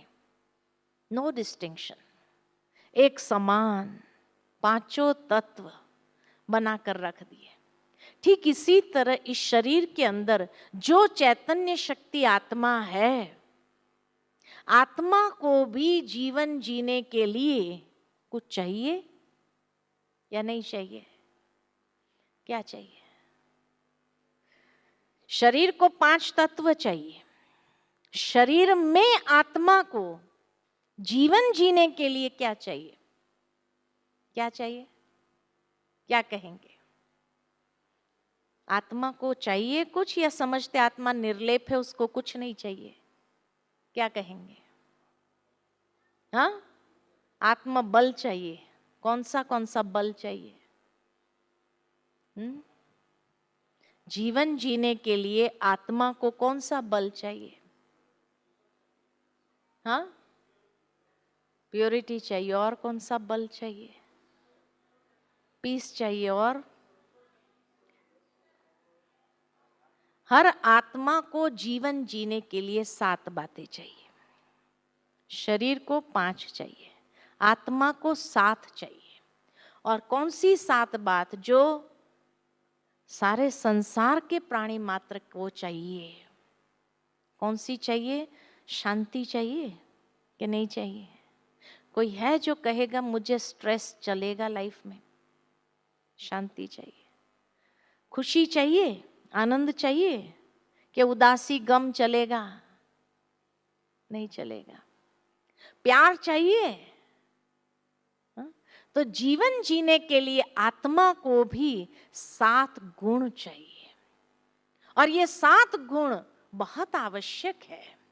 जो आत्मा का स्वधर्म है, जो आत्मा की रियल पोटेंशियल है, ये 7 गुण, उसमें भी सबसे पहले है ज्ञान। आज विज्ञान चरम सीमा पर है, लेकिन फिर भी हर इंसान को जीवन में आध्यात्मिक ज्ञान चाहिए। क्यों चाहिए? क्यों चाहिए? क्यों चाहिए? क्योंकि मनुष्य जीवन में सबसे बड़ा अज्ञान अगर है तो वह है ego. Ego is the greatest ignorance in human life. सबसे बड़ा अज्ञान है। यह भी कहा जाता है ego is the greatest curse in human life, है ना? और ये अहंकार के कारण कितने रिश्ते टूट रहे हैं, कितने परिवार टूट रहे हैं, बिखर रहे हैं, कितनी मिसअंडरस्टैंडिंग्स क्रिएट हो रही है, कितना कलेश हो रहा है ईगो क्लैश के कारण। और उसका कोई समाधान है? प्रैक्टिकल दुनिया के अंदर ईगो क्लैश जहां होता है उसका कोई समाधान है? उसका कोई समाधान नहीं होता है। आध्यात्मिक ज्ञान ये एक ही समाधान है, क्योंकि आध्यात्मिक ज्ञान ही उस ईगो को न्यूट्रलाइज करता है, समाप्त करता है, निष्क्रिय कर देता है। विजडम जैसे जैसे व्यक्ति के अंदर आती है उसका ईगो क्षीण होने लगता है। इसलिए यही एकमात्र साधन है। तभी बचपन से हमें ये प्रार्थना सिखाई जाती है, अज्ञान से हमें ज्ञान की ओर ले चलो हे प्रभु, अंधकार से हमें प्रकाश की ओर ले चलो हे प्रभु, और मृत्यु से हमें अमरत्व की ओर ले चलो हे प्रभु। क्योंकि यह ज्ञान जितना होगा जीवन अंधकारमय और मृत्यु लोक को ही प्राप्त होगा। लेकिन ज्ञान का प्रकाश जैसे जैसे आता है वैसे वैसे व्यक्ति का एलिवेशन होता है अमरत्व की ओर, है ना? इसीलिए ज्ञान चाहिए, इसीलिए आध्यात्मिक ज्ञान चाहिए। मैंने कहीं बहुत सुंदर पढ़ा कि दुनिया की सारी लाइब्रेरी से सारी किताबों को लिया जाए और उसका एक बड़ा ढेर लगाया जाए और उसकी होलिका जलाई जाए, तो the heat produced is more than the light. और सही में आज यही हो गया है कि मनुष्य में जो थोड़ा बहुत ज्ञान आया है उस ज्ञान से अहंकार की गर्मी जरूर जनरेट हुई, रोशनी नहीं आई व्यवहार में। The heat produced is more than the light. अहंकार की गर्मी जरूर है, व्यवहार में रोशनी नहीं है ना? इसीलिए अज्ञान से हमें ज्ञान की ओर ले चलो हे प्रभु। तो अहंकार को न्यूट्रलाइज करने का यही एकमात्र साधन है। उसके साथ साथ दूसरी क्वालिटी प्योरिटी। एक बच्चा जब पैदा होता है कितना इनोसेंट, प्योर, निर्मल है। ये हमारी रियल आइडेंटिटी है ना? जो कहा गया know thyself, realise thyself, अपनी वास्तविकता को जानो, पहचानो। क्या? कि मेरी रियल आइडेंटिटी कौन सी है? I am a pure being, this is my real identity, ये मेरी वास्तविकता है। लेकिन जैसे जैसे वो बच्चा बड़ा होने लगता है, धीरे धीरे उस आइडेंटिटी से धीरे धीरे दूर होने लगता है और एक फॉल्स आइडेंटिटी का शिकार होने लगता है। और जब फॉल्स आइडेंटिटी का शिकार होने लगता है, ईगो कॉन्शियस होने लगता है, तो इम्प्यूरिटीज उसके जीवन में आने लगती है। और उस इम्प्यूरिटी से फ्रस्ट्रेशन के सिवाय कुछ नहीं मिलता है। कई बार हम देखते हैं किसी दो व्यक्ति की आपस में बहुत अच्छी दोस्ती होती है, कुछ समय के बाद देखो दोस्ती टूट जाती है। अगर पूछा जाए आपकी तो बहुत अच्छी दोस्ती थी, क्या हुआ? तो कहेंगे बाद में पता चला ये व्यक्ति के अंदर कुछ और बाहर कुछ था। बाहर से बड़ी सफाई वाली बातें कर रहा था, लेकिन अंदर में he was not pure at his heart. उसकी भावनाओं में शुद्धि नहीं थी, उसके विचारों में शुद्धि नहीं थी, उसके व्यवहार में शुद्धि नहीं थी। So I was not comfortable with him. So where are we comfortable? Where are we comfortable?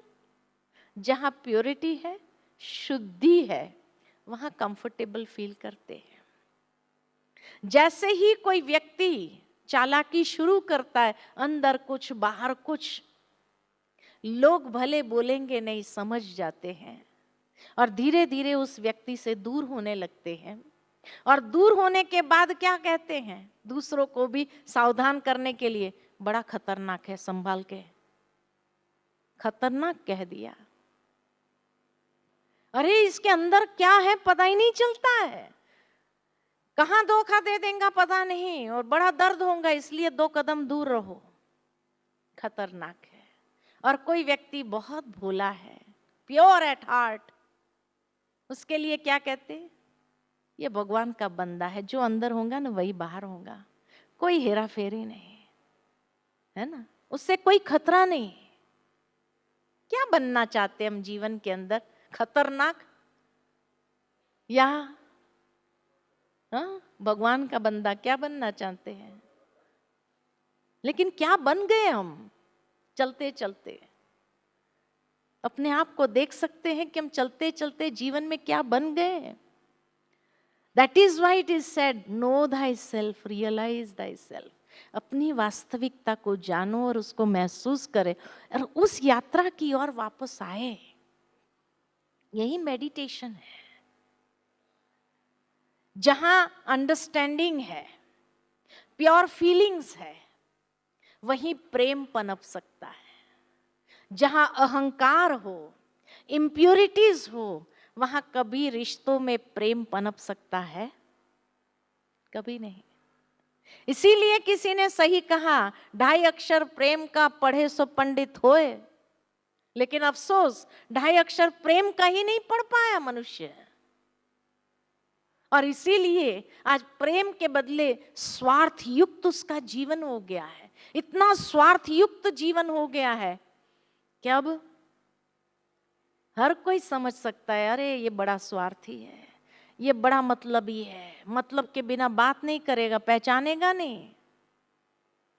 किसी व्यक्ति को टेंशन में देखते हैं ना, और उसको पूछो भाई क्या बात है, क्यों इतना टेंशन में लग रहे हो, तो क्या कहते हैं, अरे ये व्यक्ति इतना प्यार से बोल रहा है ना, यही टेंशन कर रहा है।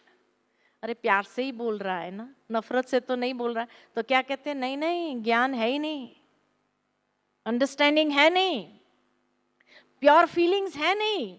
उसके बाद अगर प्यार दिखाता है ना तो जरूर कोई मतलब है, इसलिए टेंशन हो रहा है कि अब कौन सा मतलब सिद्ध करना चाहता है। जहां ये तीनों है, अंडरस्टैंडिंग है, प्योर फीलिंग्स है, प्रेम है, निस्वार्थ प्रेम है, वहां शांति है। आज व्यक्ति रिलैक्स्ड महसूस नहीं कर सकता है लाइफ में। रिलैक्स्ड क्यों नहीं रह सकता? इसलिए उसको कहना पड़ता है रिलैक्स।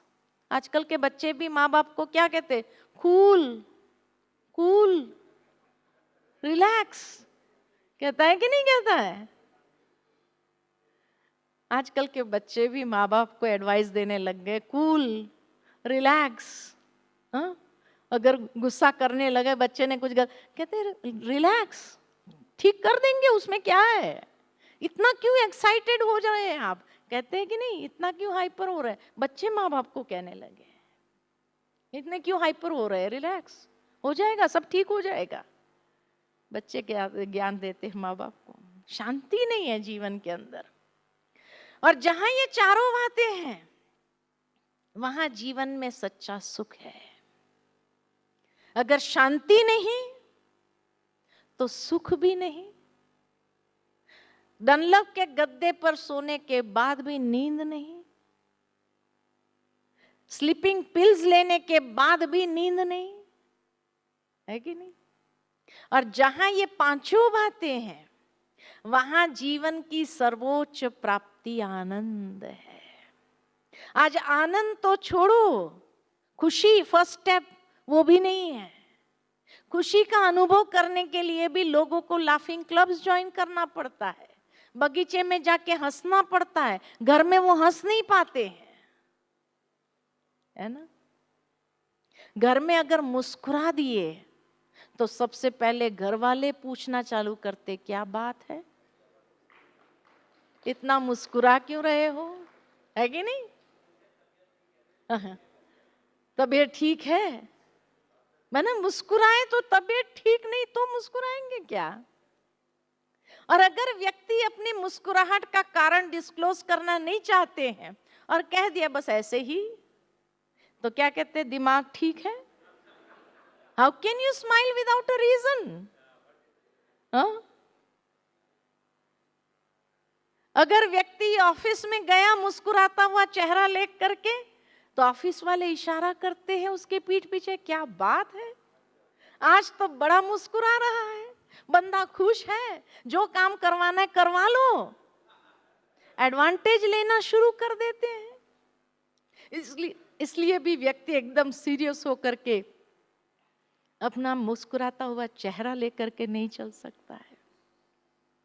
कैसी विडंबना है। We want to be happy, we want to smile, we want to laugh, लेकिन आज मनुष्य हंसना भूल गया, धीरे धीरे मुस्कुराना भूल जा रहा है ना।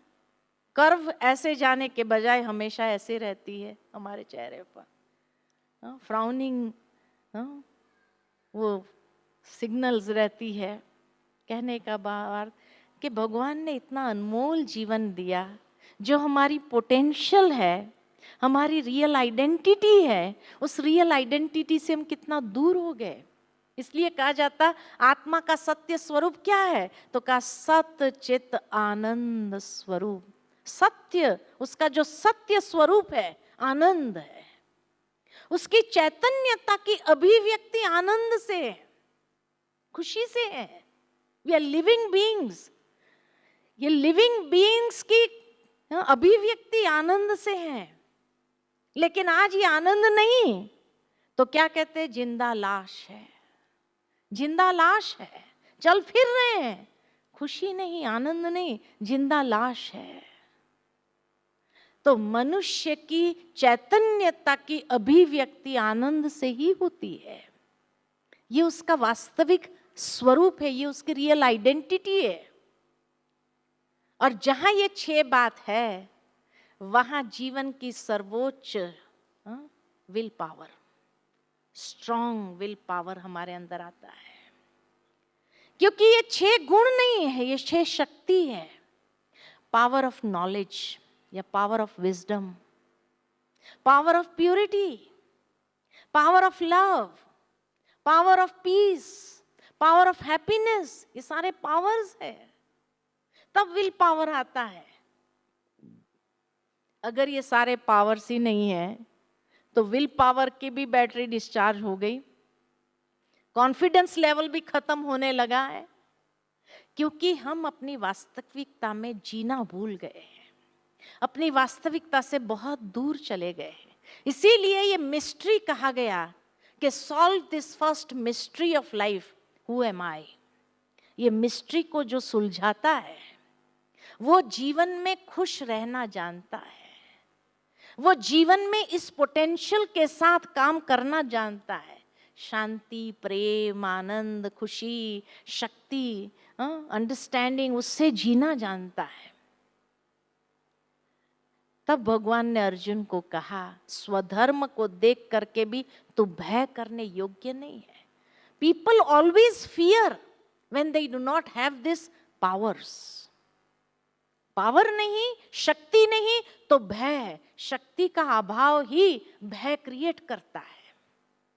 इसीलिए कहा, जहां आत्मा के इतना गुण धर्म है, हर चीज का गुण धर्म होता है।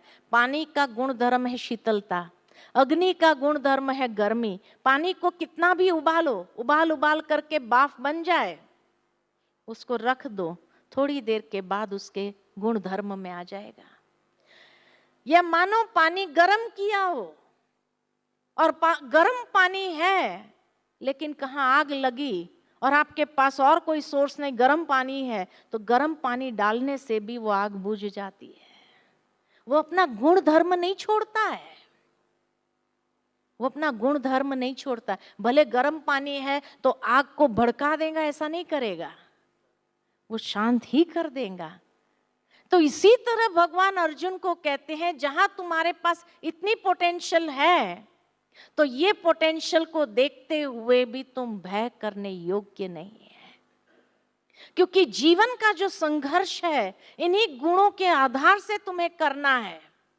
और जब इन्हीं गुणों के आधार से तुम करोगे ये जीवन का संघर्ष, तो हर संघर्ष में विजयी होंगे, कीर्ति प्राप्त करोगे और कीर्ति के साथ साथ उस जीवन को जीने का एक आनंद भी प्राप्त करोगे। इसीलिए गुण धर्म की बात है। स्वधर्म माना गुण धर्म, आत्मा के गुण धर्म। तभी गीता में कहा कि स्वधर्म सुख का आधार है, पर धर्म दुख का कारण है। पर धर्म यानी ये 7 गुणों से पर, काम, क्रोध, लोभ, मोह, अहंकार, ईर्ष्या और नफरत, ये अवगुण, ये पर धर्म है, ये मेरा धर्म नहीं है। आप देखो, आप कंफर्टेबल कब फील करते हैं? गुस्सा करने के बाद कंफर्टेबल फील करते कि ये रिलैक्स जब है तब कंफर्टेबल फील करते हो? रिलैक्स, ये मेरा गुण धर्म है।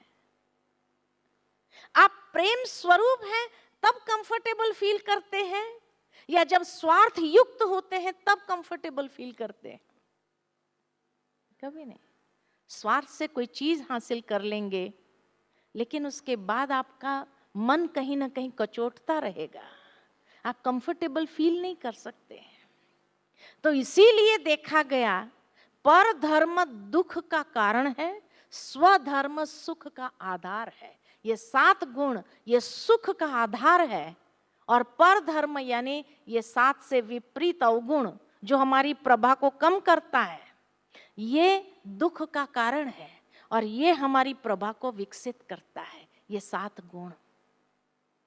लेकिन तब कई बार दुनिया में लोग हमें क्या कहते हैं, बहन जी अगर हम अपने गुण धर्म से चले, लेकिन दुनिया तो पर धर्म के वश ही चलती है, तो हम अपना ओरा बढ़ा के भी क्या करेंगे? लोग हमारा ओरा भी बहुत जल्दी क्षीण कर देते, तो बैटरी चार्ज करने का कोई फायदा? ये 7 गुणों से बैटरी चार्ज करना है। कैसे चार्ज करेंगे बैटरी को? ये 7 गुणों से स्वधर्म की बैटरी को चार्ज करना है, क्योंकि तभी हम जीवन का संघर्ष बहुत सरलता से, सहजता से कर सकेंगे। अब ये बैटरी चार्ज कैसे करें? कैसे करेंगे? कैसे करेंगे? परमात्मा से जोड़ने से। परमात्मा तो दूर की बात है, अपने आप में चार्ज करना है तो कैसे करेंगे? एक गाड़ी की बैटरी को चार्ज रखने के लिए क्या करना पड़ेगा? गाड़ी की बैटरी, कार आपके घर में लाए आप, उस कार की बैटरी को चार्ज रखने के लिए क्या करना पड़ेगा? गाड़ी को चलाते रहना पड़ेगा, सिंपल। जितनी चलेगी बैटरी चार्ज रहेगी। लाकर खड़ा कर दिया गराज में, 1-2 साल चलाओ ही नहीं, बैटरी डिस्चार्ज हो जाएंगी। आत्मा की बैटरी को चार्ज रखने के लिए क्या करना पड़ेगा? ये 7 गुणों की ऊर्जा को चलाओ जीवन में, व्यवहार में, कर्म में। Let the energy flow, don't hold the energy.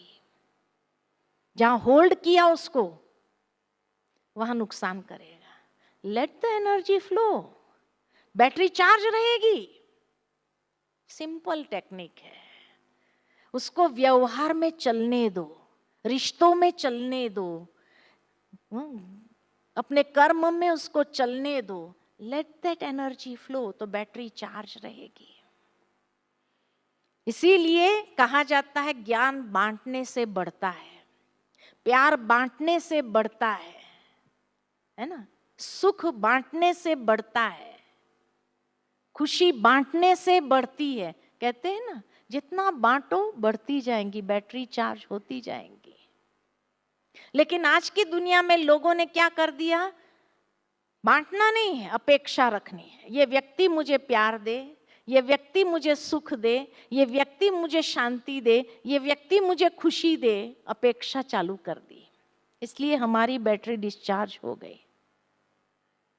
और अपेक्षा रखने से प्राप्त हुई? नहीं हुई। क्यों नहीं हुई? क्योंकि जैसे मेरी बैटरी डिस्चार्ज है, तभी तो मैं अपेक्षा रखती हूँ दूसरे से। तो उसकी बैटरी भी तो डिस्चार्ज है। अब डिस्चार्ज बैटरी को चार्ज करेगी क्या? सिंपल सिंपल लॉजिक है, साइंस है। इसीलिए अपेक्षा रखने से प्राप्त नहीं होती, बांटने से बढ़ती है। ये यूनिवर्सल लॉ है और ये सिद्धांत गीता हमें सिखाती है। बांटो, बढ़ता जाएगा, बांटते जाओ, बढ़ता जाएगा। देखो इस दुनिया के अंदर ये जीवन जीने की कला है। इस दुनिया के अंदर हर चीज दे रही है, हर चीज दे रही। प्रकृति के पांचों तत्व दे रहे हैं, इसलिए तो देवता कहा उसको। अग्नि देवता, वायु देवता, सूर्य देवता, जल देवता कहते हैं ना, इंद्र देवता, ये सब दे रहे हैं। वृक्ष फल दे रहे हैं, बादल पानी दे रहे हैं, सूर्य रोशनी दे रहा है, वहां तक कि जो मैन मेड चीजें हैं वो भी दे रही है। जिस सोफा पर आप बैठे हैं आपको आराम दे रही है, लाइट दे रहा है, फैन हमें दे रहा है, ये माइक दे रहा है, सब कुछ दे रहा है सिवाय मनुष्य के। मनुष्य ले रहा है, ले रहा है, ले रहा। ये सब देवता बन गए, हम लेवता बन गए। और जब से लेवता की वृत्ति हो गई ना, तब से दुखी हो गए। आज यहां से एक ही बात ये गीता से सीख करके हम जाएं कि और कुछ नहीं, हम भी देना शुरू करें। देवता बने आज के बाद, लेवता बनने के बजाय। मैं कोई चीज वस्तु देने की बात नहीं कर रही हूं। किसी को सम्मान दे सकते हैं, किसी को सहयोग दे सकते हैं, नहीं दे सकते हैं? क्या दे सकते, नहीं दे सकते? आप किसी को मोटिवेट के दो शब्द दे सकते हैं, दे सकते हैं। जैसे ही आप देना शुरू करेंगे, कुछ ना कुछ संकल्प कर लो कि आज से मुझे भी अपनी लाइफ में देने का काम करना है। उसके बाद अपनी जीवन की क्वालिटी को देखो कैसी हो जाती है। देने के बाद आपको खुशी मिलती है, दुख मिलता है? क्या मिलेगा? खुशी मिलेगी। यही तो जीवन जीने की कला है। यही तो गीता हमें सिखा रही है कि जीवन का संघर्ष कैसे करना है। देना आरंभ करो, देवता बनने लगो। लेवता बनेंगे दुखी ही रहेंगे। देवता बनना शुरू करो, खुशी मिलेगी आपको। बन सकेंगे देवता? बन सकेंगे देवता या नहीं बन सकेंगे? बन सकेंगे, यहां ही या यहां से जाने के बाद भी? क्या? हमेशा के लिए देवता बन करके देखो। कुछ ना कुछ देना है किसी को, और कुछ नहीं। शुभ भावना ही दो, शुभ कामना ही दो, दुआएं दो, सहयोग दो, किसी को मोटिवेट करो, देने का काम शुरू करो। देखो कितना अच्छा फीलिंग आती है, पॉजिटिव फीलिंग आती है या नहीं आती है? तो इसीलिए जैसे ही देवता बनने लगेंगे ना आप, देवता बन सकते हैं ना। जो सोचते नहीं यहां से जाने के बाद भी मैं देवता ही बनूंगा, हाथ तो खड़ो करो देवता बनने वाले। हाथ तो खड़ा करो देवता बनने वाले। वाह, अगर इतने सारे देवता बन जाएंगे तो भारत का तो कल्याण हो ही जाना है। जो भारत का हैप्पीनेस इंडेक्स नीचे गिरा है, इतने सारे अगर देवता बन जाए तो हैप्पीनेस इंडेक्स क्या हो जाएगा? ऊपर आएगा या नहीं आएगा? जरूर आएगा। जहां ऐसी विजडम समाई हुई हो गीता के अंदर। इसीलिए कहते हैं ब्रह्मा कुमारी इस मनुष्य को देवता बनाने का कार्य करती है। अब समझा कैसे देवता बनाते हैं? कैसे देवता बनाते हैं? कोई वो श्रृंगार वाला देवता नहीं, लेकिन मानवता वाला देवता, इंसान का रूपी देवता तो बन जाए। जैसे वो कहानी एक याद आती है कि एक बार एक व्यक्ति को बहुत प्यास लगी थी, तो एक दुकान के पास जाकर उसने कहा पानी चाहिए, पानी चाहिए। तो कहा ठहरो, देते हैं देते हैं। फिर उसने थोड़ी देर के बाद कहा भाई बहुत प्यास लगी, थोड़ा पानी तो दे दो। तो उसने कहा अभी आदमी आता है, वो देगा आपको पानी। तो कहा थोड़ी देर के लिए तू ही आदमी बन जा, तू ही आदमी बन जा। है ना, हम आदमी से भी कैसे नीचे की ओर जाते रहे, क्या आदमी भी नहीं बन पाए, क्या आदमी आने का इंतजार करते हैं। और इसीलिए आज जीवन की क्वालिटी हमारी क्या हो गई है। तो लेने की भावना के बजाय देने की भावना जिस दिन से अंदर में इंस्टिल्ड हो जाएंगी, जीवन की क्वालिटी ही बदल जाएंगी, बहुत सुंदर जीवन हो जाएंगे, देवता बन जाएंगे। और ईश्वर को भी कौन पसंद है? देवता ही तो पसंद है। देखो, हाथ देने वाले का हाथ ऊपर रहता है, लेने वाले का हाथ नीचे रहता है। क्या बनना चाहते हैं, ऊपर हाथ वाला या नीचे हाथ वाला? क्या बनना चाहते हैं? तो इसलिए कहा देवता बनो, ठीक है। यहां से इतना तो बन करके जाएंगे ना। और इतने सारे देवता अगर इस फैक्ट्री से निकले, प्रोड्यूस हो गए, तो फिर तो कहना ही क्या है ना।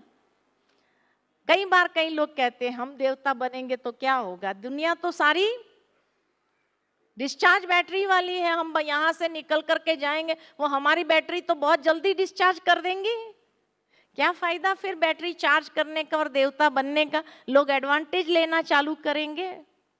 दुनिया में जितने भी लोग महान आत्माएं हो गए, चाहे स्वामी विवेकानंद हो, चाहे महावीर स्वामी हो, महात्मा बुद्ध हो, मदर टेरेसा हो, इस ईश्वरीय विश्वविद्यालय के फाउंडर को हमने देखा।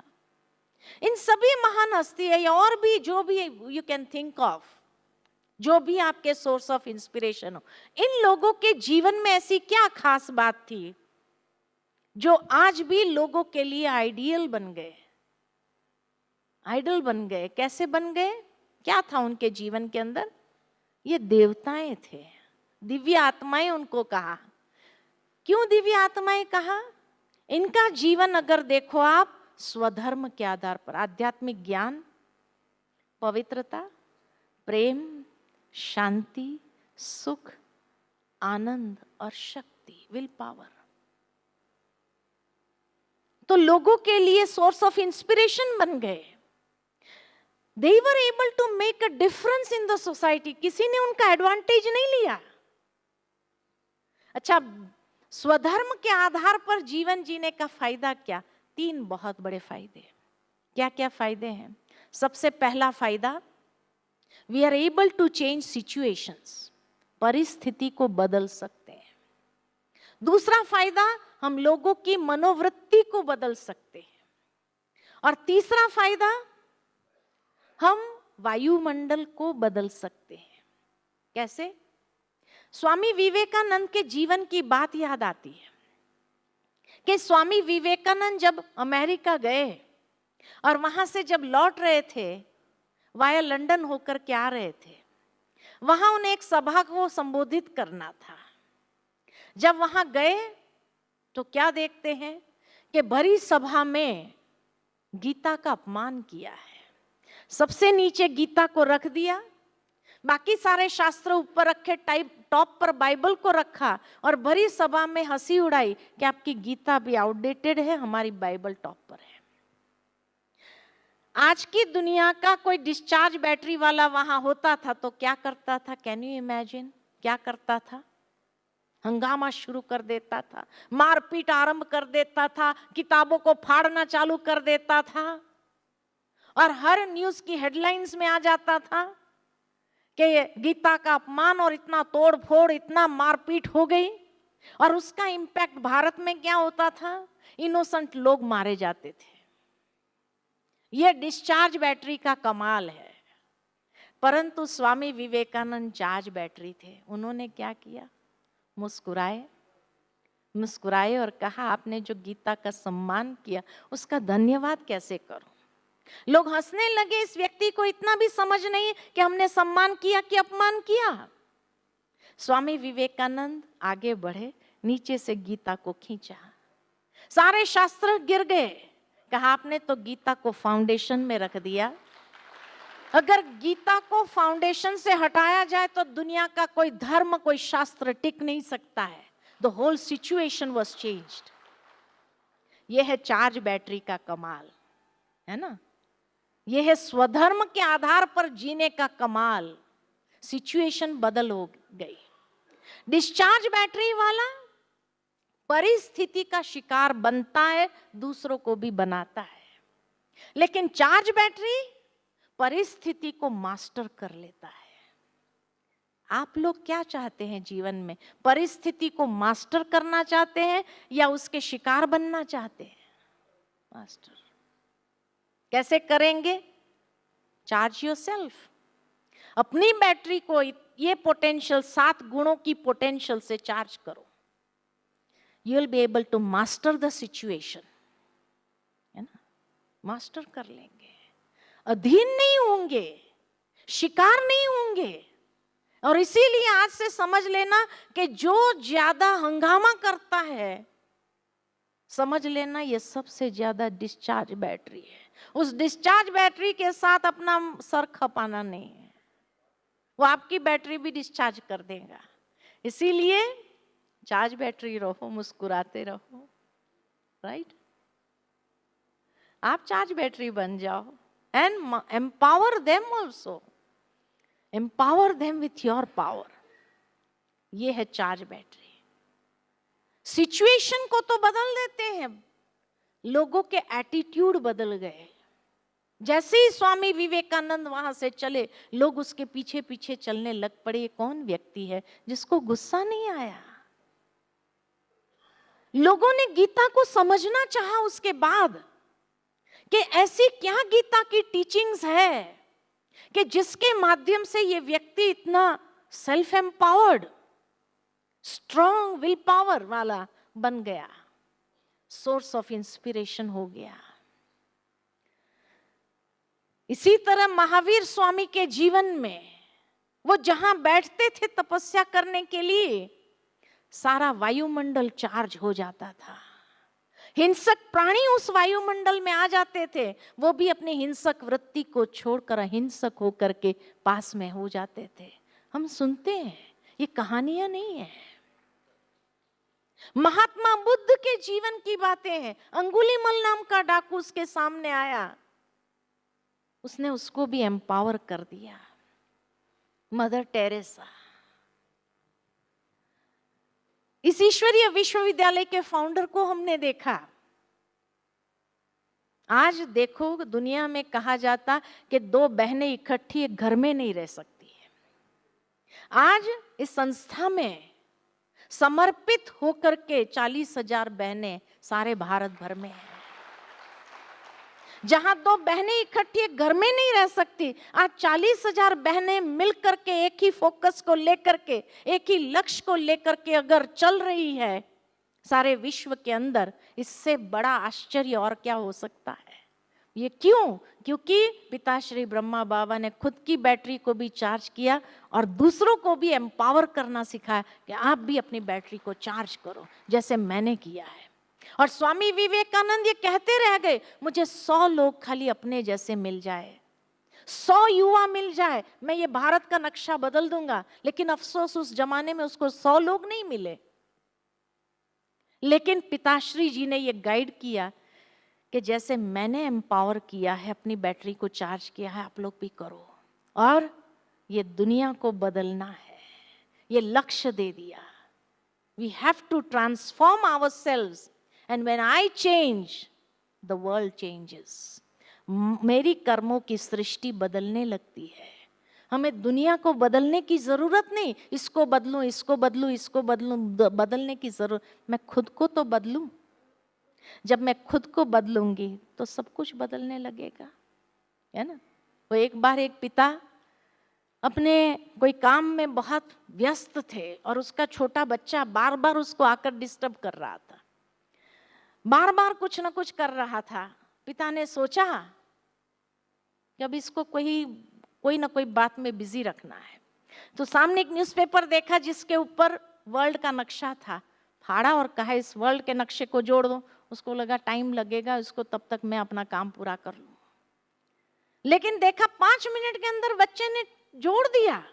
बड़ा आश्चर्य लगा कि तुमको वर्ल्ड का नक्शा पता था, कौन सा देश कहाँ आता है, कैसे तुमने 5 मिनट में कर दिया? बच्चे ने कहा इस वर्ल्ड के नक्शे के पीछे एक व्यक्ति का चित्र था, मैंने व्यक्ति को जोड़ दिया, नक्शा अपने आप बन गया। हम भी अपने आप को चेंज करें और अपने आप को चेंज करके देखें, अपनी कर्मों की सृष्टि बदलने लगेगी और हम दूसरों के लिए भी प्रेरणा स्रोत बन जाएंगे।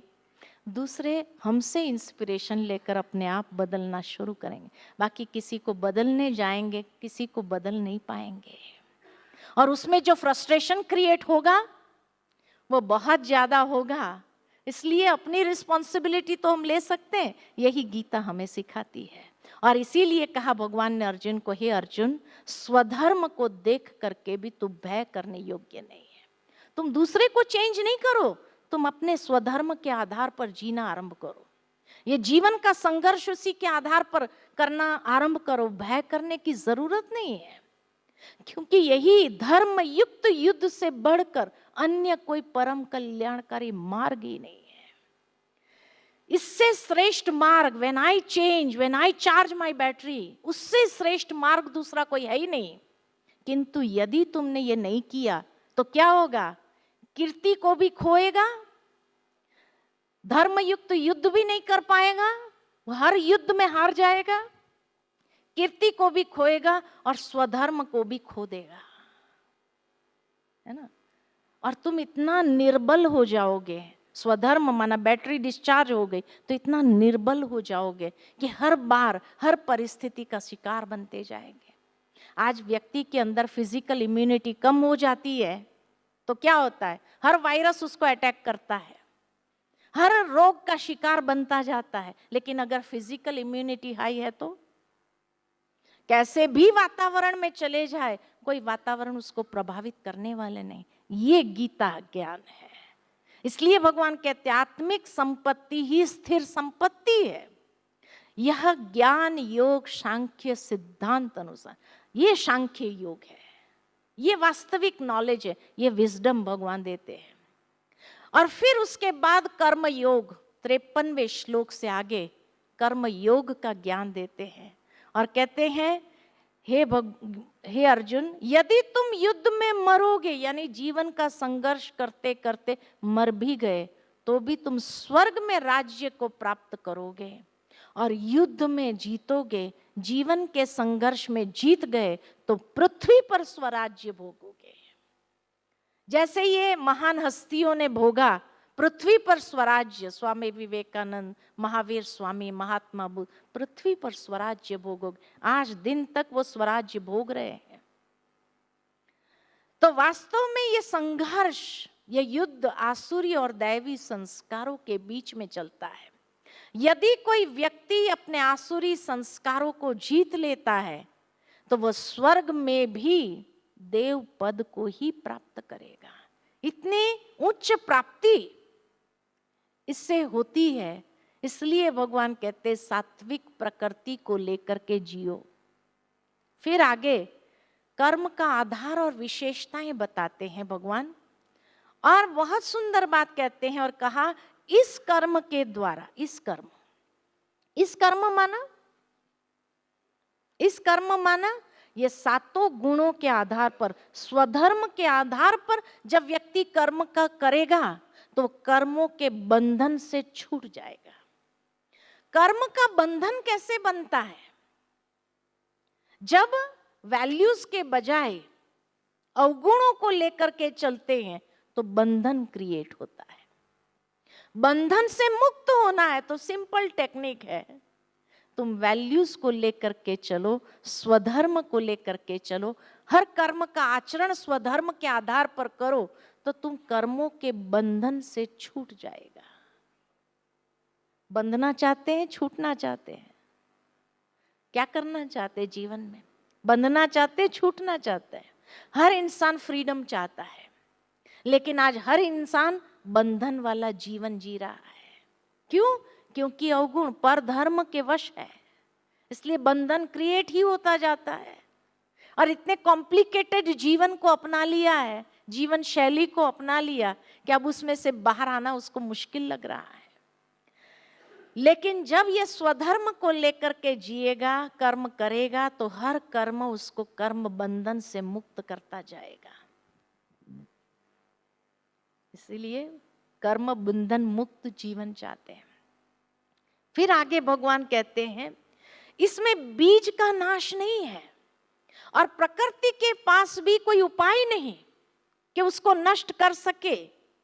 इतना पावरफुल ये स्वधर्म के आधार पर जब कर्म करता है व्यक्ति, तो इतना पावरफुल कर्म है कि इसमें बीज का नाश नहीं होता है और प्रकृति के पास भी कोई उपाय नहीं उसको नष्ट करने का। तीसरा कहा, इस कर्म से संपादित धर्म, धर्म यानी इस कर्म से संपादित पुण्य, जो पुण्य अर्जित करता है व्यक्ति, जिसको धर्म कहा, जो वैल्यूज को अर्जित करता है, वो जन्म मृत्यु रूपी महान भय से भी उद्धार करने वाला है। आज मनुष्य को जीवन में सबसे बड़ा भय कौन सा है? द ग्रेटेस्ट फियर कौन सा है लाइफ में? मृत्यु का भय। क्यों? क्योंकि हर इंसान जानता है कि मैंने जीवन पर्यंत इतने अच्छे कर्म नहीं किए हैं, जितने बुरे कर्म किए हैं। ये हर कोई जानता है, अपनी लाइफ हिस्ट्री को तो जानते ही है। और इसीलिए जब अच्छे कर्म नहीं हुए हैं तो अगर मृत्यु का नाम लिया तो व्यक्ति भयभीत हो जाता है कि पता नहीं अब यहां से जाने के बाद कौन सा जन्म मिलेगा, कैसा जन्म मिलेगा, मालूम नहीं। और वो क्वालिटी ऑफ लाइफ कैसी होगी, वहां सुख मिलेगा, दुख मिलेगा। इसीलिए व्यक्ति को मृत्यु का सबसे बड़ा डर होता है। डॉक्टर के पास भी जाता है तो यही कहता है, डॉक्टर साहब मैं मरना नहीं चाहता हूं, मरना नहीं चाहता। क्यों? क्योंकि यहां फिर भी सुख सुविधा तो है, तो सुख सुविधा के माध्यम से भले मैं थोड़ा सहन कर लूंगा, लेकिन मरना नहीं चाहता हूं, इसलिए मृत्यु का भय। लेकिन ये स्वधर्म के आधार पर किए गए कर्म इतने पावरफुल है कि अगर इसमें शरीर छोड़ना भी पड़े तो मालूम है कि इससे भी अच्छी क्वालिटी का जन्म मिलेगा, बहुत अच्छा मिलेगा। तो जन्म मृत्यु रूपी भय से भी उद्धार करने वाला है। नो टेंशन, यहां से जाएंगे और अच्छे घर में जाएंगे और अच्छी परवरिश में पलेंगे, वो संस्कार लेकर के जाएंगे, वो प्रकृति के साथ जिएंगे, वहां भी औरों को इंस्पायर करेंगे, तो कितना अच्छा। तो मृत्यु का भय होगा। लेकिन इसमें एक बात है, सिर्फ निश्चयात्मक बुद्धि होकर कर्म करने की आवश्यकता है।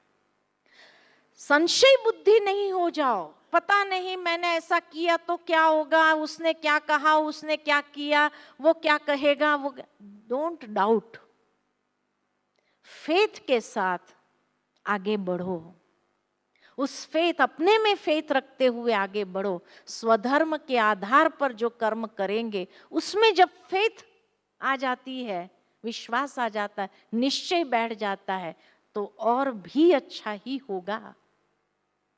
ये कर्म योग भगवान सिखाता है अर्जुन को। एक बार मेरा एक कार्यक्रम था कहीं पर, और उस कार्यक्रम में विषय था राजयोग। तो हमारे साथ स्टेज पर एक महानुभव बैठे थे।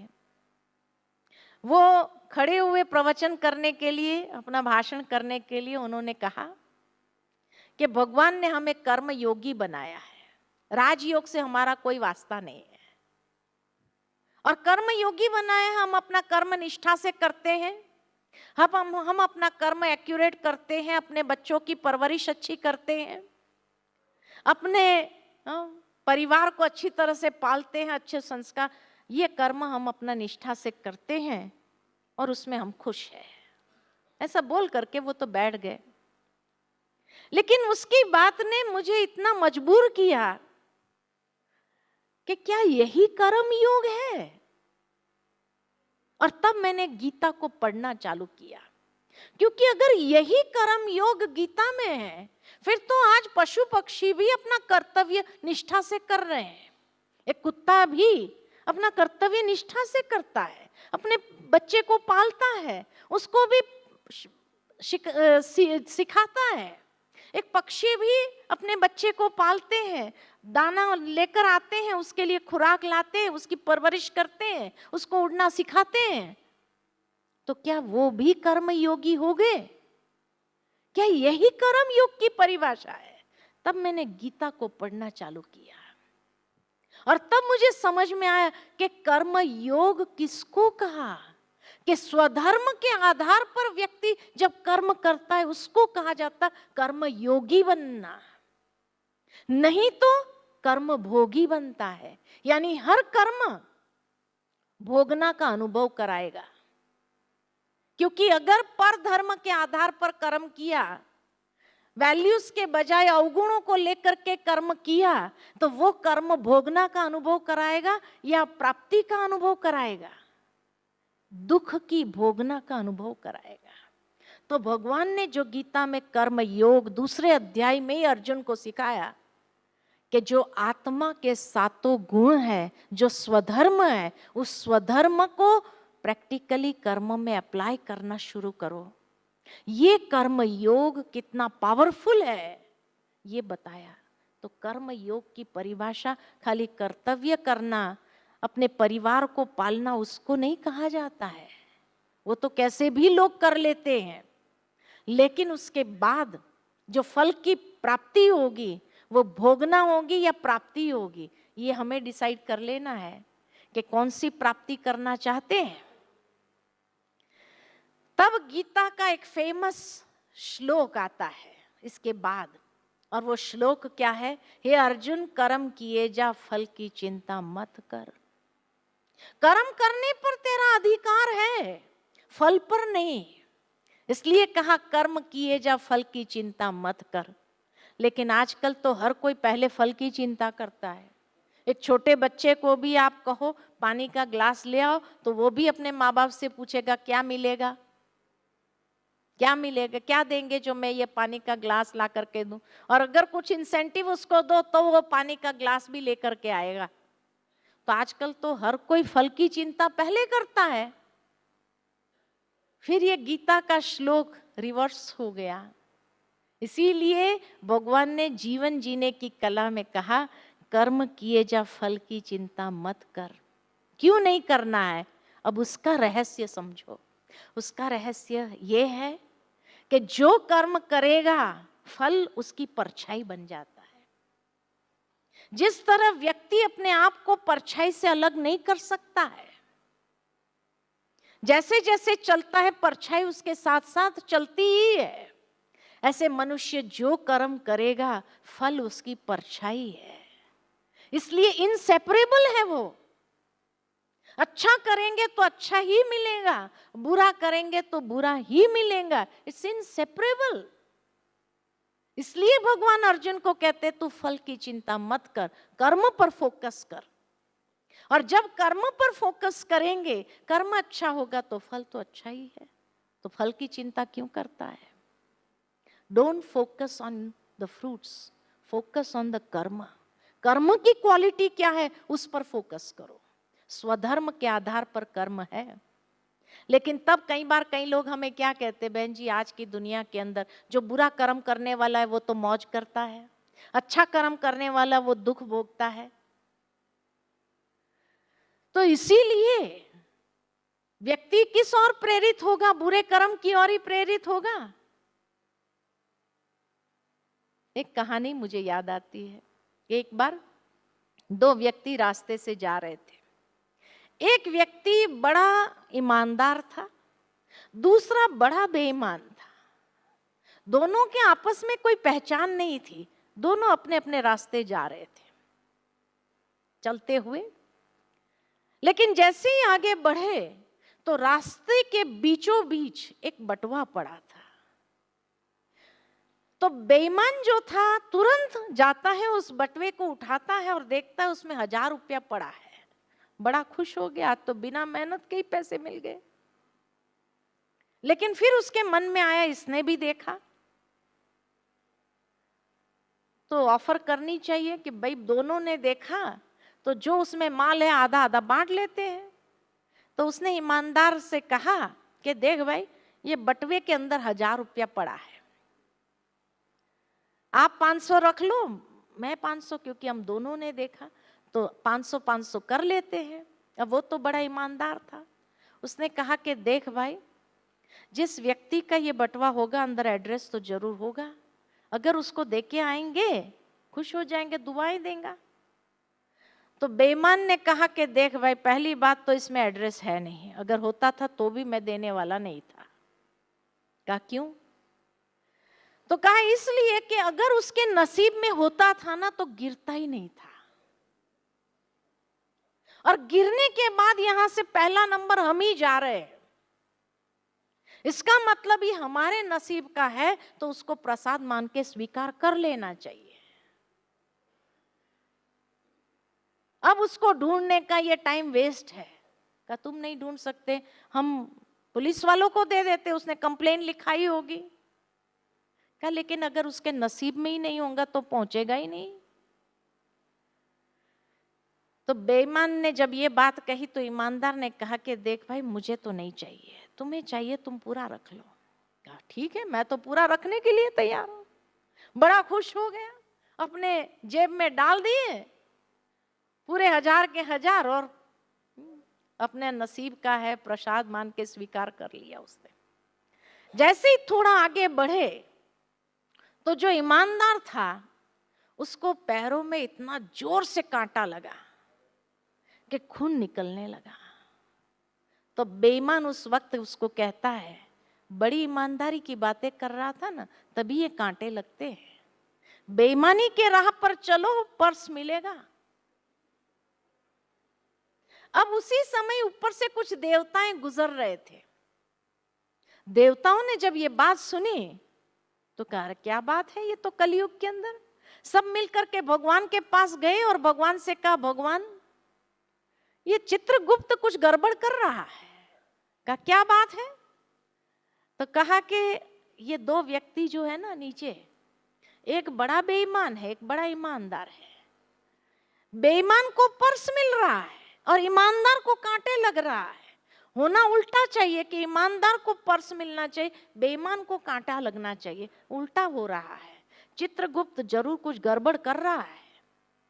भगवान ने कहा ऐसा तो हो नहीं सकता कि चित्रगुप्त गड़बड़ करे, लेकिन फिर भी अगर आपकी तसल्ली के लिए मैं चित्रगुप्त को बुलाता हूं। चित्रगुप्त को बुलवाया और कहा कि भाई ये दोनों व्यक्ति का अकाउंट लेकर के आओ। दोनों व्यक्ति का अकाउंट लेकर के आया तो देखा कि जो बेईमान था वो पहले बड़ा ईमानदार था। इसलिए पिछला रिकॉर्ड चेक किया तो बड़ा ईमानदार था, और उसकी ईमानदारी के फल स्वरूप उसको इतनी बड़ी प्राप्ति होने वाली थी, एक बड़ी लॉटरी लगने वाली थी, करोड़ों रुपया प्राप्त होने वाले थे। लेकिन वो प्राप्ति के पहले लास्ट टेस्ट उसको देनी पड़ी। और उस समय उसने सोचा ये ईमानदारी के पथ पर चलने से कुछ नहीं मिलने वाला है, और वहां से उसने अपनी डायरेक्शन चेंज कर लिया, बेईमानी का रास्ता अपना लिया। वो सारी प्राप्ति क्षीण होते होते होते होते होते खाली 1000 रुपया बचा था। ईमानदारी का फल खाली 1000 रुपया बचा था, जो उसको मिल गया और उसी में वो खुश हो गया। लेकिन अगर उसको पता चले कि उसके नसीब में क्या था तो शायद वो अफसोस करता कि बेईमानी का रास्ता मैंने क्यों अपनाया। और जो ईमानदार था वो पहले बड़ा बेईमान था, और उसकी बेईमानी के फल स्वरूप उसको बहुत बड़ी कठोर से कठोर सजा प्राप्त होने वाली थी। इतने दुख दर्द की भोगना मिलने वाली थी। लेकिन वो भोगना देने से पहले लास्ट चांस सुधरने का मिलता ही है। इसलिए कहावत है, भगवान के घर में देर है अंधेर नहीं है। और वो लास्ट चांस सुधरने का मिला, और वहां से उसने उस अपॉर्चुनिटी को ले लिया, सुधर गया, ईमानदारी के रास्ते पर आ गया। और वो सारी कठोर भोगना जो थी वो भी क्षीण होते होते होते होते सिर्फ एक कांटा चुभने जितना ही सजा रहा हुआ था, इतना ही खाता उसका बचा था। जो बेईमानी वाला खाता उतना ही बचा था। ईमानदारी का फल तो भी बाकी है, इसी तरह बेईमानी का फल उसका बाकी है। ईमानदारी का खाली 1000 रुपया ही बचा हुआ था। जब देवताओं ने ये देखा तो देवताओं ने भगवान से पूछा कि भगवान एक बात बताओ, इतने करोड़ों मनुष्य है, ये चित्रगुप्त हर एक का हिसाब किताब इतना एक्यूरेट कैसे रख सकता है?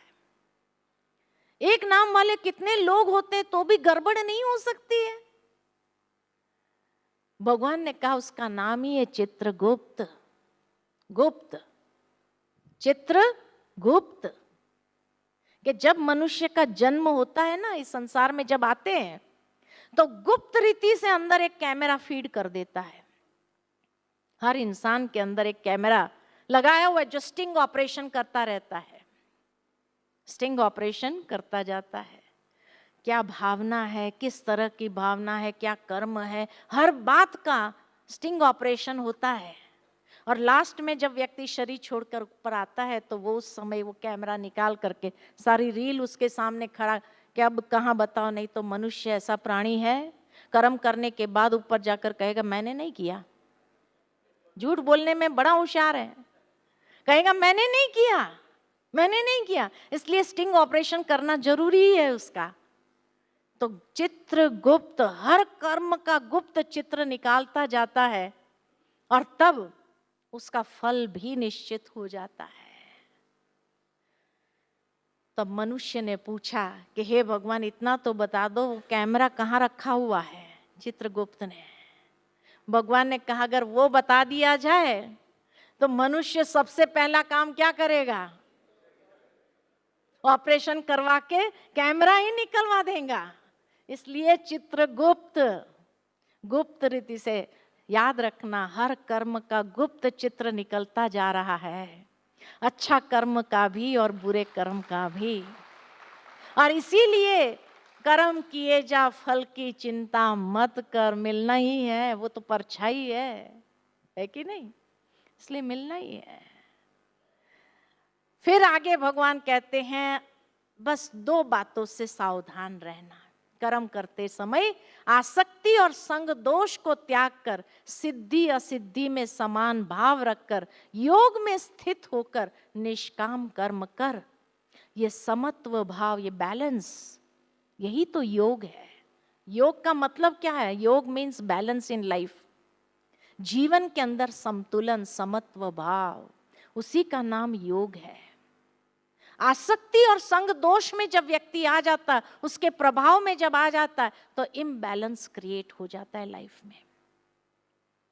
और फिर आगे बताया समत्व बुद्धि के साथ कर्मों का आचरण कौशल ही योग है। योग का प्रमाण क्या? जो कर्म व्यक्ति कर रहा है, निष्काम कर्म कर रहा है, ये समत्व भाव से कर रहा है, उसका प्रमाण क्या? कौशल। वो कर्म के अंदर एफिशिएंसी होती है, इतना एफिशिएंट कर्म होता है, इतना सुंदर कर्म होता है वो। तो समत्व बुद्धि के साथ, बैलेंस स्टेट ऑफ माइंड के साथ जो व्यक्ति कर्म का आचरण करता है उसके जीवन के अंदर कुशलता, यही तो योग है।